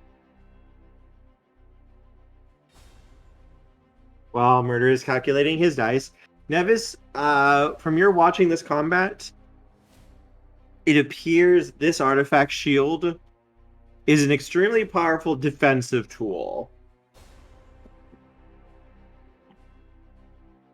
But you can see already it has a number of issues. One, you've noticed that he's never attempted to make an attack. Every single time, he's only retaken his stance and basically started to protect himself again. It appears like you're guessing from this, he cannot attack. You have to strike him. And from watching every time that murder has made his strikes, you can see the shield kind of glow and pulse where the strike hits the shield. It spreads out across the shield, and then you see it basically glow. That shockwave gets pulled back, and then it blasts out at him. The stronger he hits the shield with his weapon, the more the blowback is. It looks like, specifically for this though, you're kind of picking up that this only works by basically channeling the kinetic force directly back against the weapon that hits it. Meaning against attacks that do not involve touching the shield directly, like say you throw a weapon or you use an arrow, he cannot redirect the energy back at you. But with this latest technique that he used against his last strike, you saw something. It looked like the shield is glowing brighter and brighter each time. It's not by a lot, and you probably wouldn't notice it unless you're looking for it specifically, but it seems the shield is storing up kinetic force each time it's being struck. And it's basically saving up that force to probably release it all at once in an attack. Meaning the more murder hits it, the stronger the shield is going to get. And the stronger the shield gets, eventually It'll blow back. It will blow back, yes. It looks like he tried to do it last time, but it seems that Murder was able to avoid the worst of the blast this time. And you can see that doing this took something out of him. Like his essence noticeably dimmed, and it did not brighten Jaffa like it says, has been. "Who will break first?" So what you can guess from that ability is while he can store the strikes against him through the shield, he cannot noticeably increase the blowback power without basically losing essence permanently. And if he Okay. stopped using this, it would cause all of the force within the shield to disperse, and he would not be able to use that for probably quite some time. AKA, he can't use it for the rest of the scene. That's what you've seen so far. Does everything I've explained make sense so far? You only rolled a 1 success, so I'm not giving you exactly how the charms work. Yeah, that all makes sense. Okay, yeah. There are ways to work around the shield. It's just the matter of Murder is just trying to punch his way through it, which is what the shield is designed to stop. Murder is the unstoppable force to the immovable objects.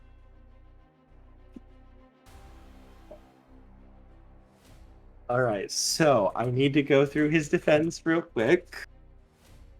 Because he does not want to have to use that ability Jaffa again if he says, doesn't have and to. yet, I think I'm winning. Usually most foes don't roll this many dice. The thing is, he only needs one good thing to take you down. The problem is you'll get back up again, but he has that too, so... But his is a little bit nastier. But he can only use it once per season, so he does not want to use that.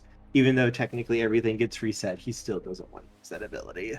The fact that you would make him use this ability would be like... I'm trying to think of a good analogy here as I'm calculating up my numbers. Would be a sign of weakness for him. This would put you on the level of a first age solar murder. A solar who's over 1,000 years old if you force him to basically blow his emergency oh shit button by yourself. Let alone, like, beat him. Yeah. Nevis, you see his essence notably dim again because he has to use this charm. Otherwise, he's going to get hurt. And he knows what happens if that's going to happen. I am rather jealous of what Murder is capable of, because I wanted Nevis to be that strong as well. However, Nevis also has a lot of other things that he does as well. His focus Murder is punches not things. just murder things. But I would still love to be able to do stuff like this. Okay, so I need to calculate my roll real quick. Because he's down to...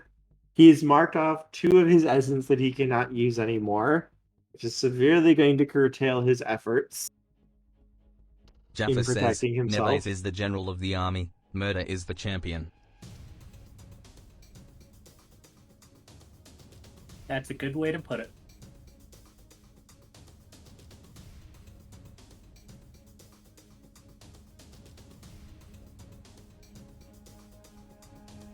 Okay. So much dice rolling, God. Welcome to Exalted. I just want to state for the record Go for the that when eyes, I Boo! Go for the eyes! Rusk! when I made this That- character, Is an influence. yeah. I'm Wostein. Oh boy. Yeah, I just want to say when I made this character, I did not expect any of you to be able to actually go up against him because I made him as a first stage solar. He was meant to be the original idea for the fact that of what this character was supposed to be. He was going to be a mentor who was going to help you guys learn charms cheaper, and he was going to give you something really cool. The fact that one of you can fight him and force him and me to basically have to use every single one of his charms almost to survive is Okay. kind of terrifying to me. Wostein, This guy is the one that we are fighting, and they are not fluffy at all. They are very much human. Human. A bunch of furries trying to hit a human, and the humans just laugh. Okay.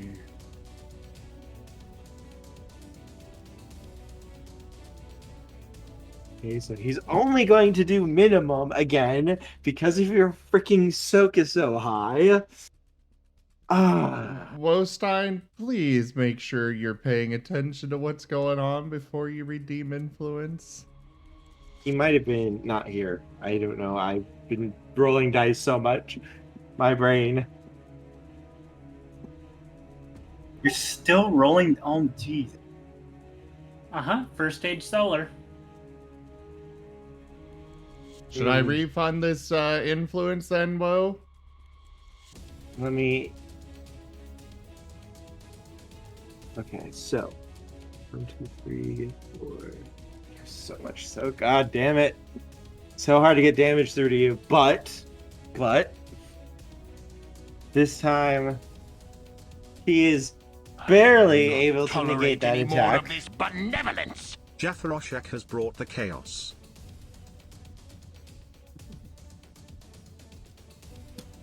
Jaffer, you can't influence your own game, and those cards count as influence.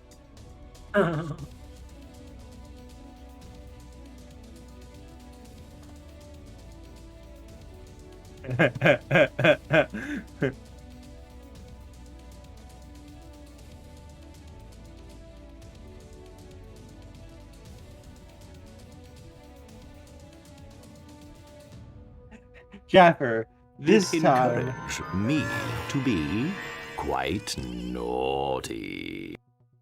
you strike the shield, and Sure. a pulse of what? Influence.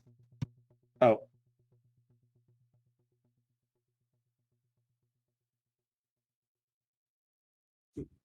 Boop.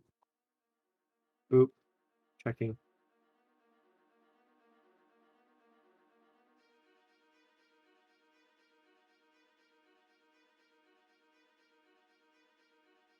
He's already going to be able to defend against this, so he doesn't need it.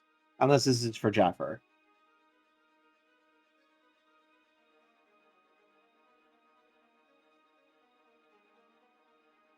No, I Defensive believe all. this would. I believe this would be for the one that they are attacking. Or Okay, the go ahead. defender here. Go ahead and refund it back to him. Okay.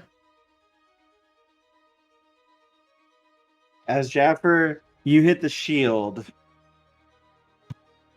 The shield pulses once again. As you see, like, you can noticeably see, like, his aura of power between him and the shield. It's gotten very, very dim. It looks like he's almost running on fumes now. As he pulses back and a blast of 5 damage worth of kinetic force basically punches you right into the chest and throws you backwards.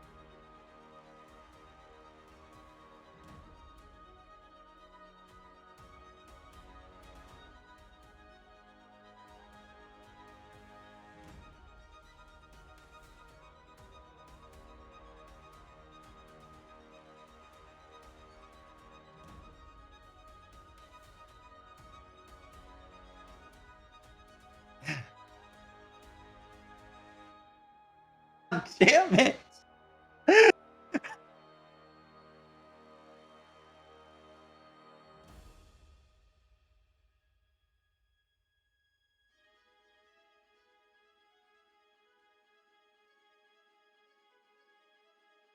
He's going to lower the shield and lift a hand. I yield for now. I do not wish to unleash such force that it possibly could destroy this room. That would be dishonorable to my other guests, and you have already demonstrated that in this fight, unless I unleash my most powerful techniques, that I do not have the capability of defeating you. As I do not wish to unleash those two techniques and risk doing severe damage to my guests who are not participating in this battle, I will yield to you. Sad wolf noises. And thus the gun fires. Jaffa says, Murder will lower the scythe and shake hands with the Solar. Well fought. Indeed. I believe in an actual battle I could defeat you, but I do not wish to risk our companions over such a simple yet honorable duel. This would be, as a host, extremely rude to them to find themselves vaporized outside of a spar.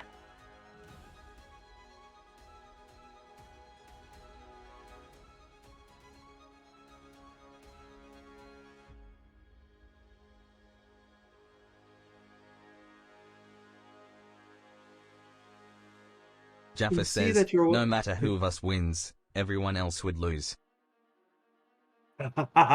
Well said, well said. I can't help but notice, though, that your connection with your weapon is extremely weak. You do not have a rapport with it.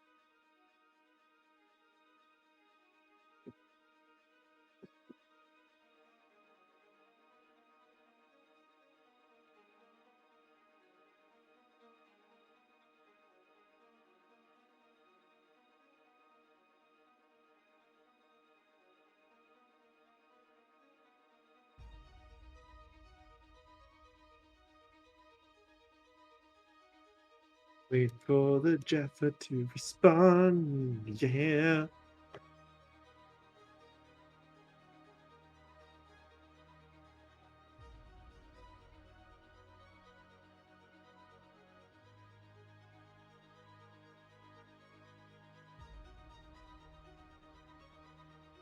Jaffa says, Tez and I see eye to eye on all things. No. It tends to want to judge everyone, no matter the outcome.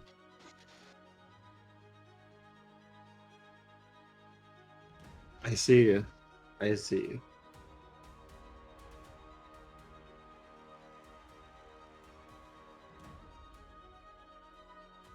Well, you've seen some of the power that I was able to bring to bear wielding my shield. As he kind of gives it a pat, I have devoted most of my training into unlocking and developing my abilities with it and understanding it. And by doing so, I have unleashed abilities that I, as a Solar, could never hope to accomplish or do. I believe within your weapon sleeps great power, but it would involve you needing to unlock it. You taking the time to truly understand your weapon and what it means and represents, and coming to terms to that and accepting it and it accepting you.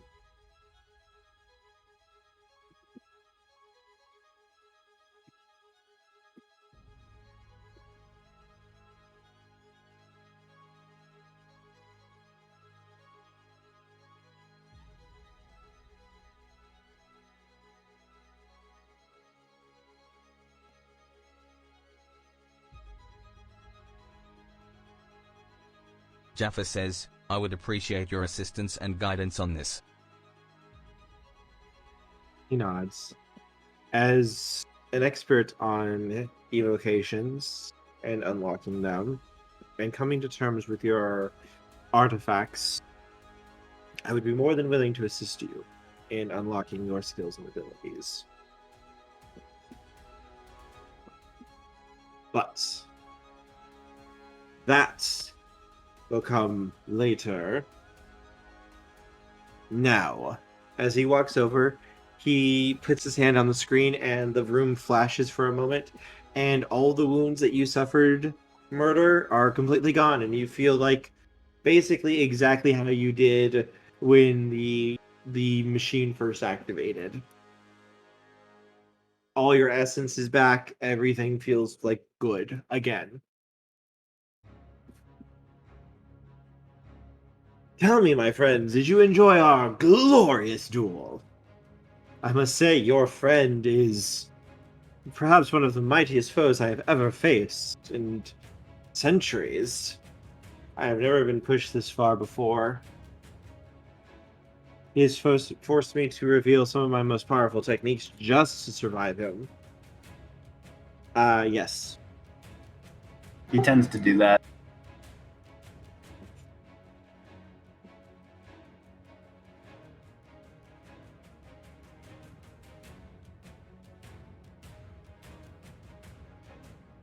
I must admit, if this is the scale of your power, I believe that you will stand at my equal. And I wish to extend the offer of training and helping you master your abilities and skills with not just your exalted powers, but I can see that each of you I believe has an artifact, if I remember correctly. I just want to double check before I say anything. Pulls out Really? his drinker. Yep. Sarcasmus Drinker. Searle, you have your Fiery Solar Cannon. Guaco, you have a artifact hammer, don't you? Not artifact. Okay, it's just a normal hammer. Yeah.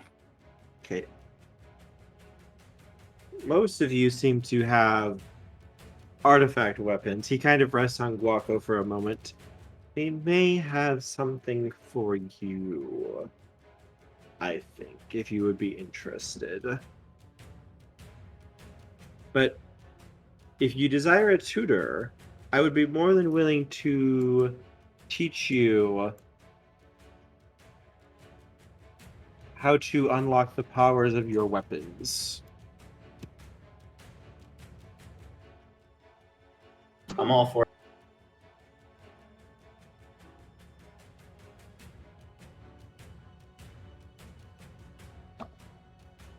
Did Nevis want to go up and punch him, or? If you would like to continue our duels, I am willing.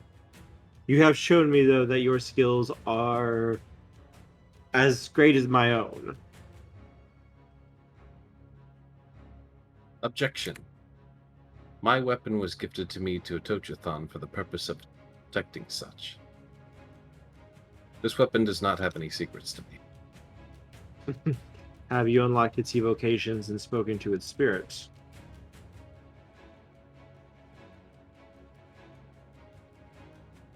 That would be a no.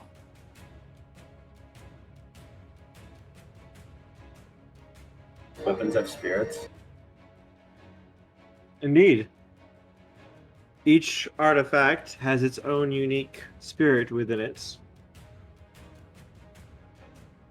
And it is by communing with these spirits and understanding them that you are able to further unlock your power.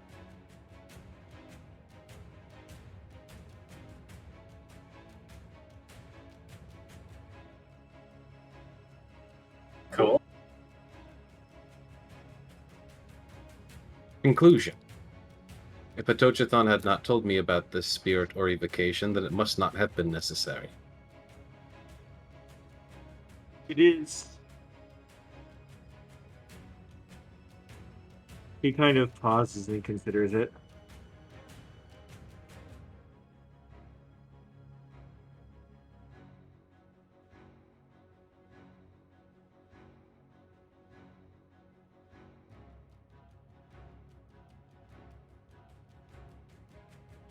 He kind of considers his words for a moment before saying anything.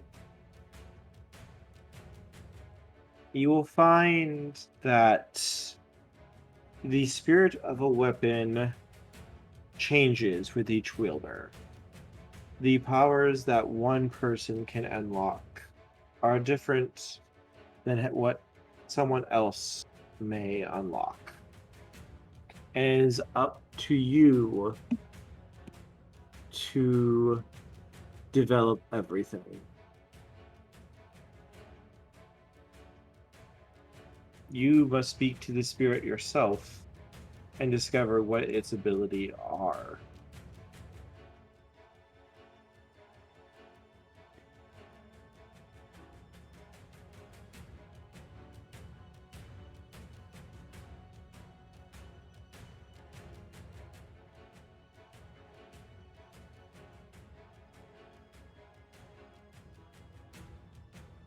But there's also something after what you have shown me. There's something I want to gift to each of you, if you would be willing.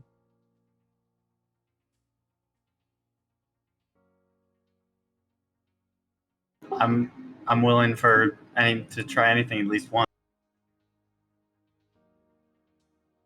Query. If this weapon has been in my possession for thousands of years, why have I not been aware? Have you attempted to commune with it at all?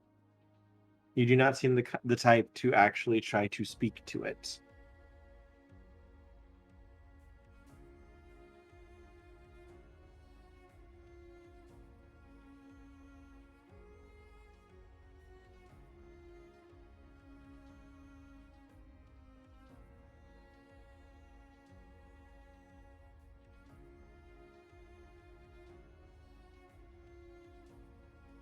Request. Define commune. Meditate upon it to try to understand it.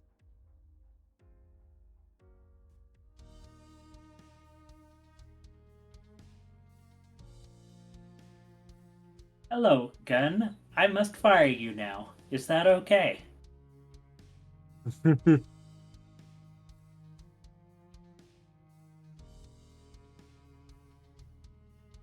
Statement. I am very well aware and attuned to this weapon.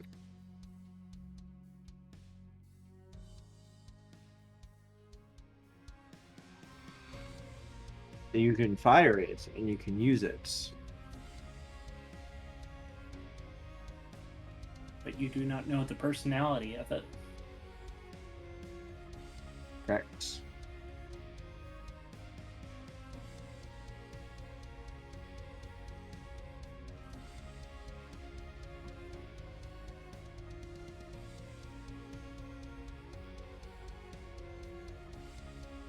And what was everybody else's ideas for this type of battle?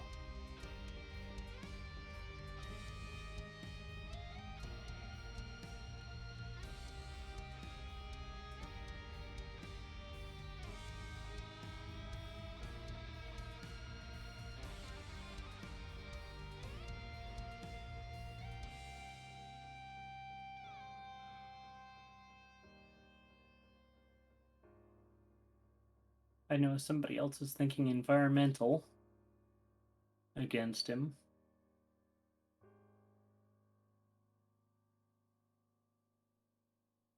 I'm curious what your guys' strategies were going to be. I was gonna hit the wall a bunch of times and see if a pillar would fall on him. That would work. That would, well, he might be able to resist the damage of the pillar, but that strategy would be sound. Using the environment against him would... Are we just gonna hand wave the combats and say what we could have done? Well, also Unless the combats would probably take like an hour each. I didn't realize it Yeah. was going to take so long. That was my fault. I kind of expected Jaffer to hopefully go down on the first like 2 hits, and Jaffer decided, no, murder does not know the meaning of fall. Murder will keep coming. Murder will not stop. And then I'm like, oh god, no, please, Daddy, no, please, Jaffa I'm a good says, boy. My tactic, Please. keep hiding him until one of us can't move anymore. It's like, please, Daddy, I'll be good. Stop it. Oh god, Daddy.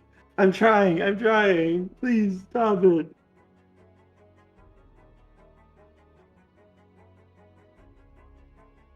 after seeing him use just defensive all the time, my plan was going to be Heaven's Thunder Hammer with the Solar Sledgehammer Punch.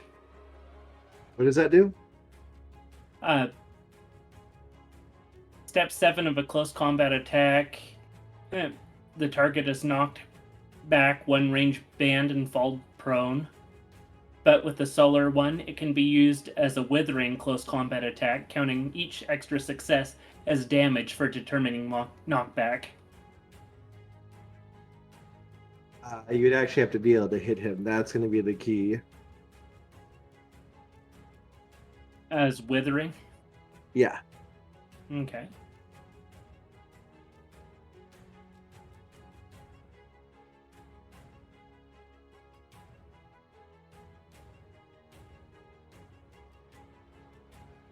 And then the other thing would have been, instead of directly attacking him, attacking the floor so that he falls through. I win! He left!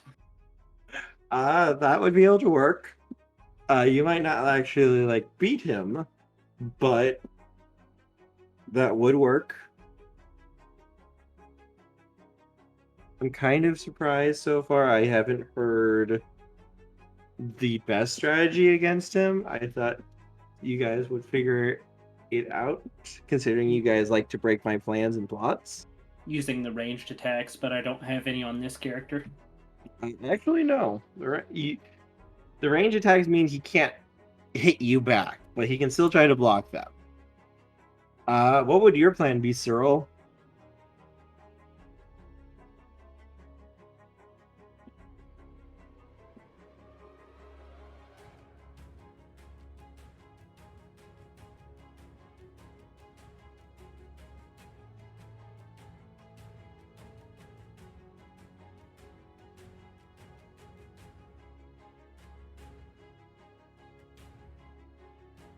Good Hello? question. Okay. What would your plan be? Would my plan be? Mm-hmm. Cyril was going to be using invisibility on top of, he has something specifically called verbatim recall. I'm not certain if I could use, I'd have to read through it.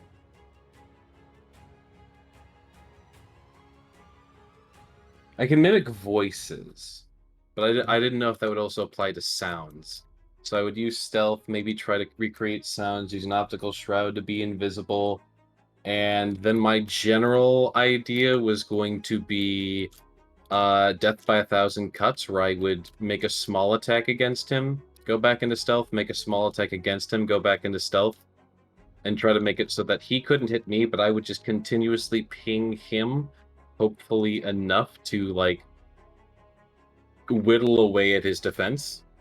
Mm-hmm.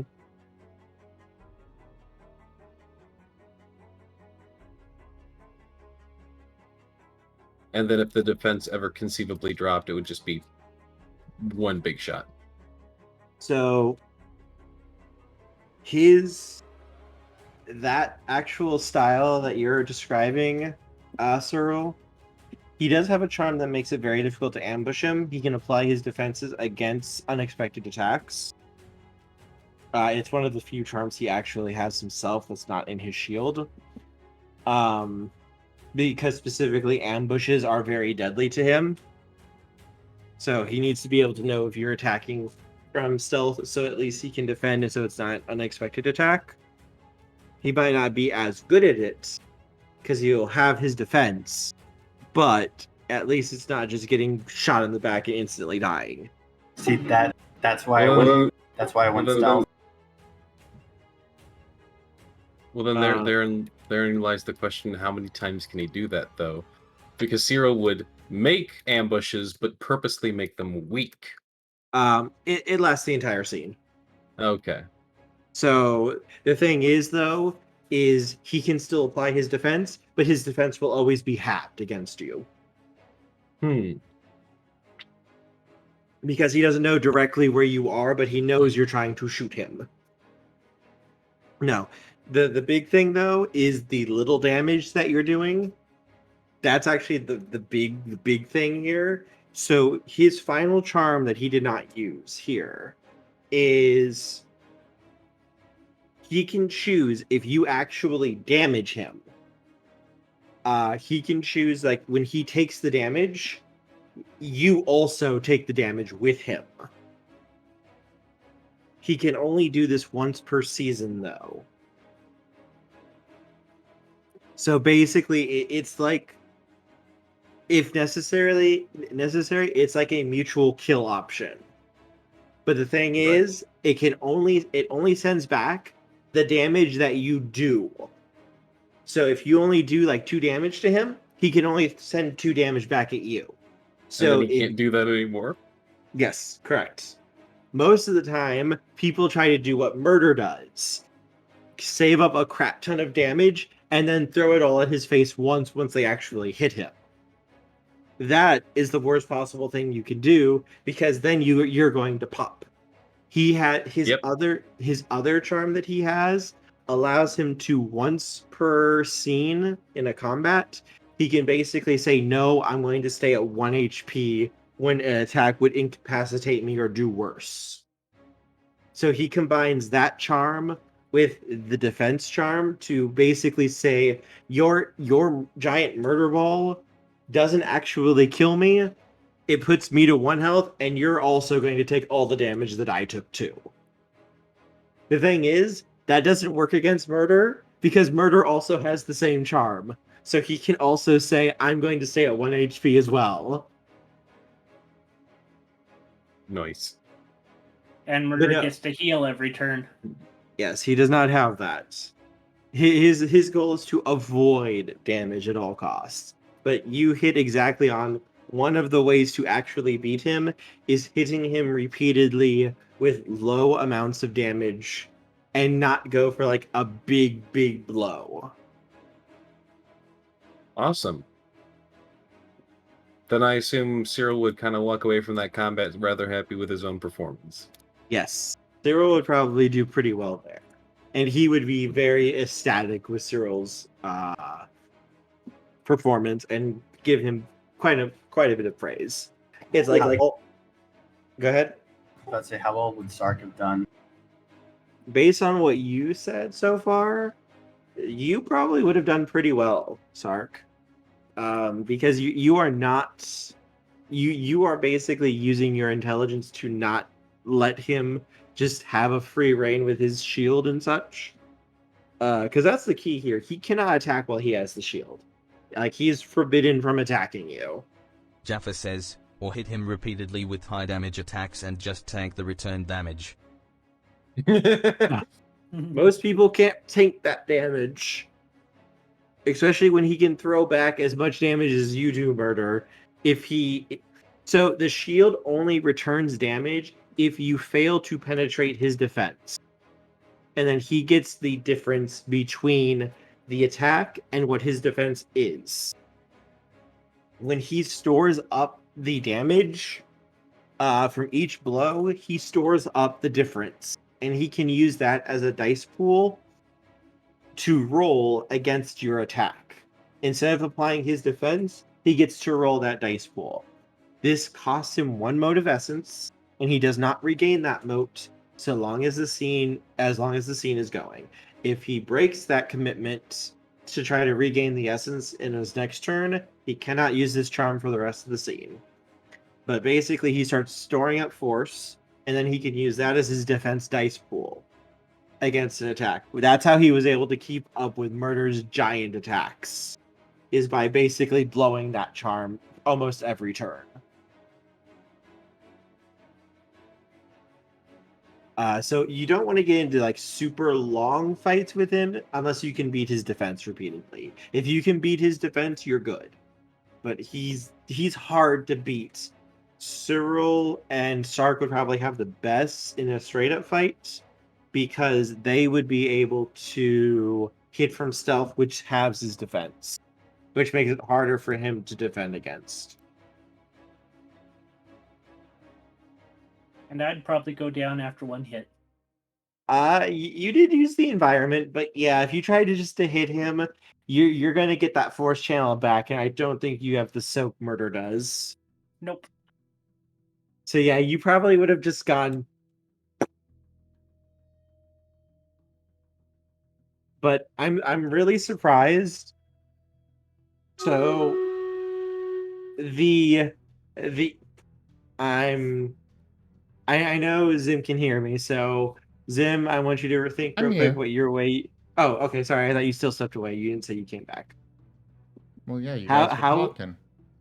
how would Nevis try to deal with this? Grasping pseudopod method. What's that do?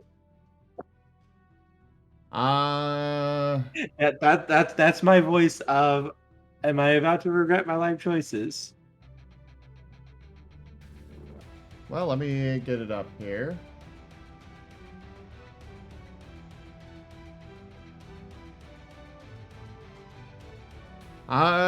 Seizing tentacles or entangling pseudopods sprout from the Lunar's body, keeping her hands free while she wrestles an enemy. Commit one mode for the duration of a grapple. The Lunar may flurry miscellaneous actions while participating in a grapple with no dice penalty. She may use gambits, such as a disarm gambit. That's my own addition. But may not make other attacks, even if she has a charm that would permit her to do so. Ah,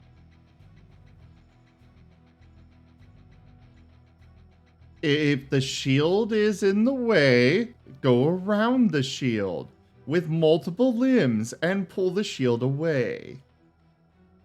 so that is exactly what you need to do. His biggest weakness is he cannot reflect any damage from gambits to disarm him.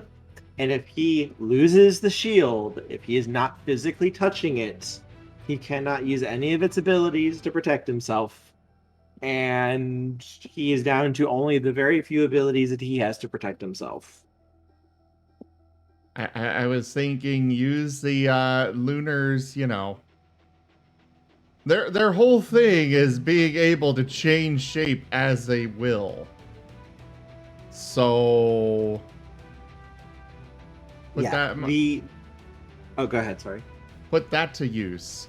You know?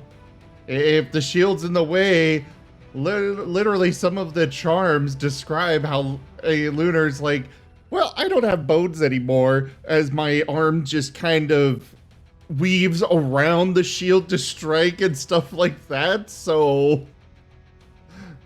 So, yes, that would be probably the pretty much the textbook way of beating him is if you disarm him from his shield, just gather power by not attacking him by like strategizing and trying to figure out something, and then use a gambit to try to disarm him. He cannot defend against that very well.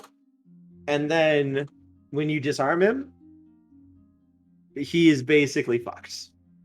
He has a few defensive charms, but they're mostly just all about boosting his soak. So you're still probably going to hit him. And if he can't get his shield back, he basically cannot beat you in a fight.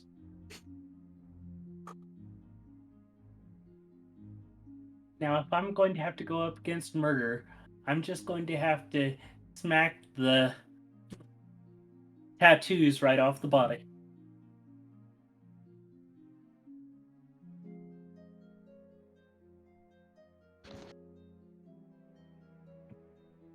But no, you guys actually surprised me with that. You get like all the descriptions you guys gave, and the fact that murder just, well, was murder.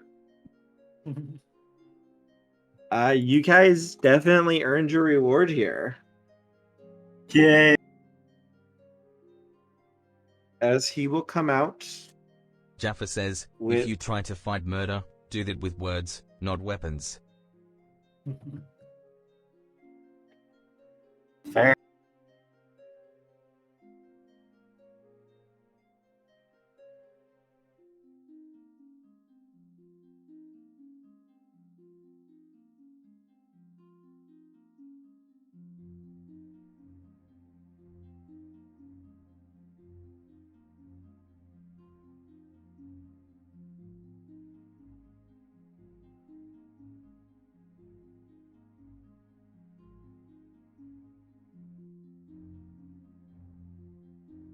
So, what are we doing then?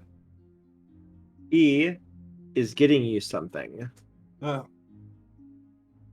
as a reward for your fights against him. You have shown yourselves worthy and honorable and skilled warriors. I'm a little sad I didn't get to do Cyril's fight because he was going to monologue about how he was designed to fight solars. And then get his butt kicked. Yeah, maybe. And he will go and collect. Actually, specifically, he wouldn't have. He would have only been ambushing with small attacks. He wouldn't have taken any damage. Or he wouldn't have taken much, at least. He is going to collect a Your box. soul. And he will approach each of you. And he will open the box. And within this box are 4 hearthstones, each the same as the one in his shield, as he reaches into his shield and pulls it out. And he puts it in the box as well as the 5th. I offer you these. These are special hearthstones that me and my former circle each acquired in our travels throughout creation. Each of us carried a weapon with us as unique as us, and this allowed us to unlock the power of our weapons to the maximum that we could. I believe I have unlocked everything that I could from mine in the centuries I have lived. But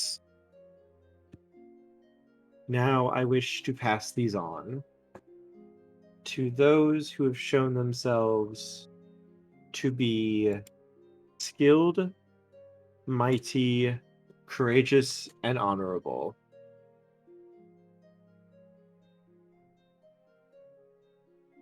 I wish to offer these stones to you.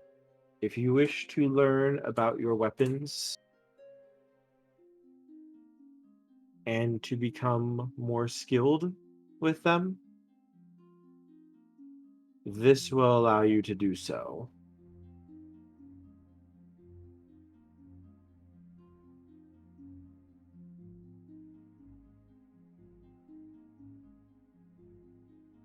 Sounds good to me. And Sark will take one. Or take the one that he was offered.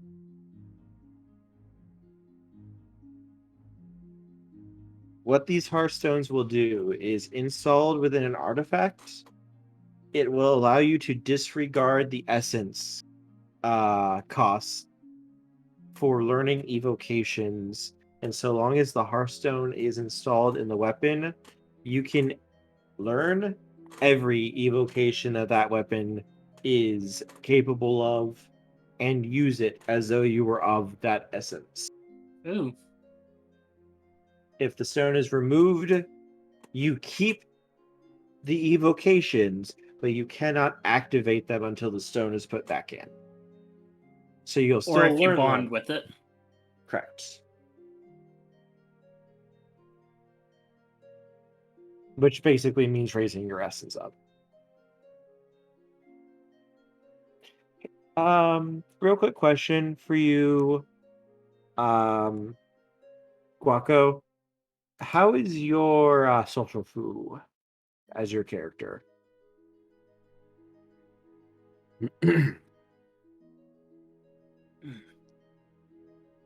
Middling. How much is your character like trying to make like spirits and such listen to you?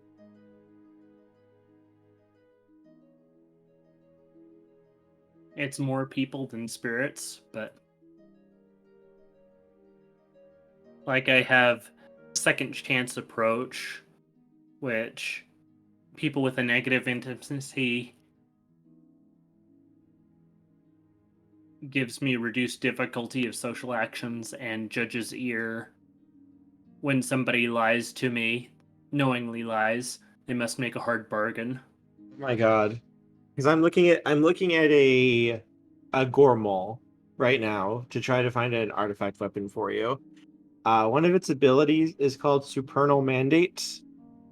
The Exalt will swing the hammer, or you activate this charm, and the hammer glows with silver blue light and targets a person with a defining intimacy that the hammer has put into them. And the person who this charm targets knows they have a choice. The Exalt will swing the hammer, and the target can either swear an oath of service to the Exalt that lasts for 1 month, or suffer the wrath of crowning coercion.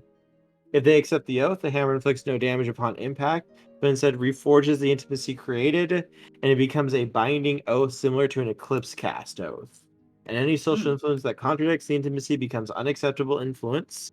If the target refuses the oath, the hammer smashes into them with terrible wrath, dealing aggravated damage and adding essence automatic successes to the damage roll.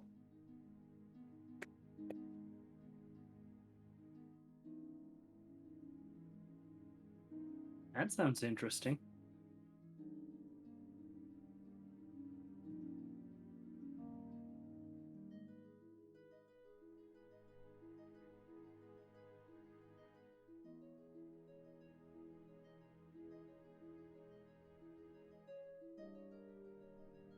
So in short, a lot.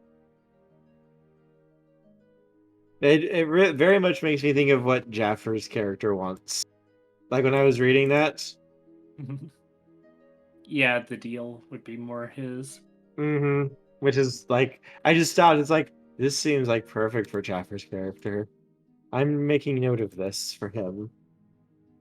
But otherwise, I think I have a weapon in mind I think you will like, especially considering you like eating people across rooms.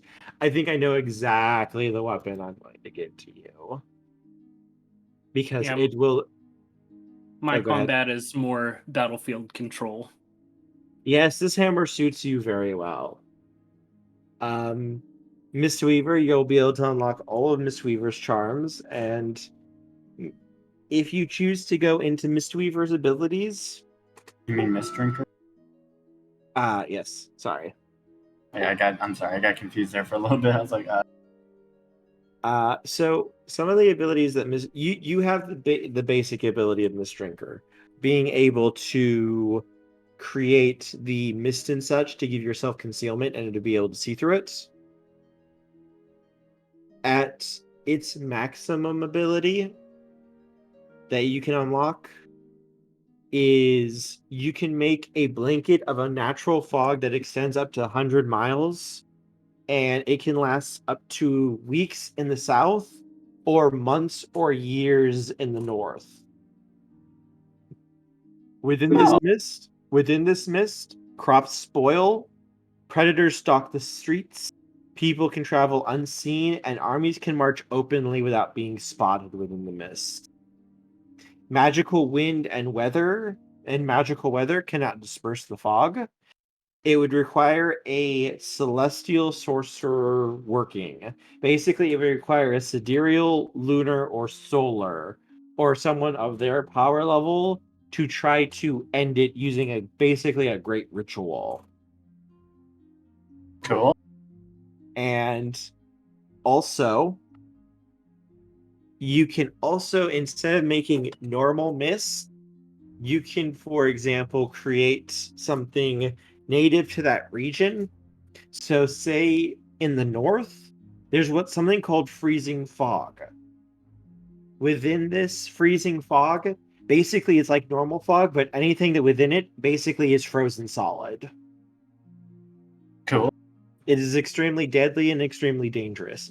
In the west, there is not a typhoon, but there is a type of fog that can roll in. I'm trying to remember the exact name. I think it's something like the Drowning Wake, but I have to double check it. Basically, what this does is literally, if you walk into the mist, which just looks like normal mist, you will literally start drowning. Like you were forced underwater while you're within it. And you could create that up to 100, or did you double checking? You can create something like that for like 5-10 square miles of mist that lasts for a couple of days if you do the special mist. And that's the type of mist you could create here in the West. If you were at... No, go ahead, So go I ahead. could basically just completely fuck up an enemy camp just by fuck that camp. Uh-huh. If you wanted to go into that, yes, you could go into that. I don't like these people. Die. Yeah, you literally just swing your blade and you just create a massive amount of fog that covers like the next 10 miles, and anyone or anything that enters it drowns. Man, you're bringing a whole new definition of fog of war. That That was good. was pretty good. And I think he got disconnected. Oh. Uh-oh. Oh, there he is. Hello? Hey-o. Yeah, hello. There I am. Man, my internet cut out when I was trying to make such a good joke, too. Oh, we heard it. It was good. Okay. I thought Zim moved you.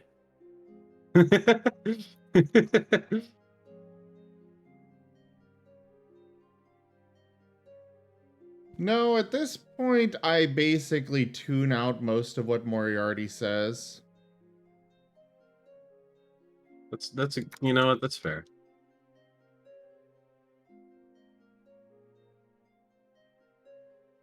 But yes, you guys will now all be able to, instead of getting a charm, you can now spend your things to get a evocation, and depending on the number of evocations you wish to unlock, I will tell you how many your artifacts have. And for those of you who do not have like book artifacts, I will walk you through each evocation and basically go, hey, do you want this? If yes, here you go. If no, well, you can keep raising and try to get more abilities. Some of the ones up above might be ones that you very, very much want. Evocations are scary. Evocations are fun.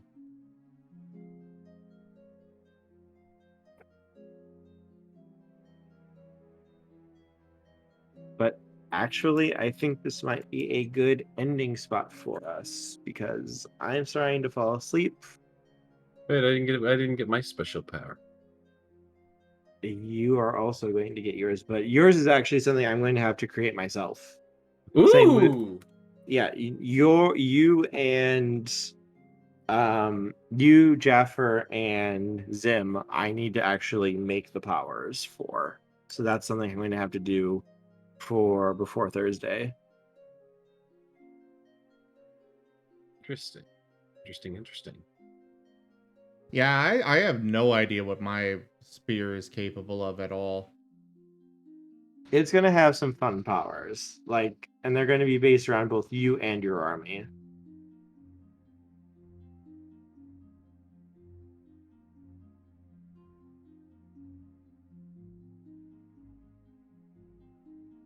Well, I suppose this is good night then,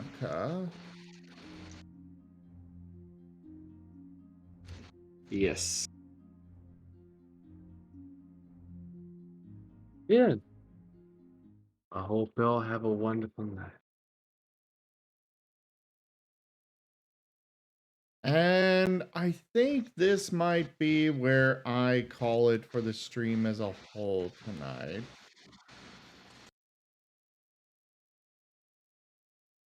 I don't know.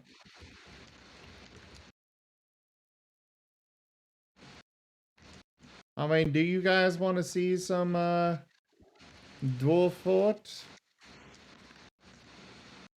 I don't have any plans. Yeah, bless me.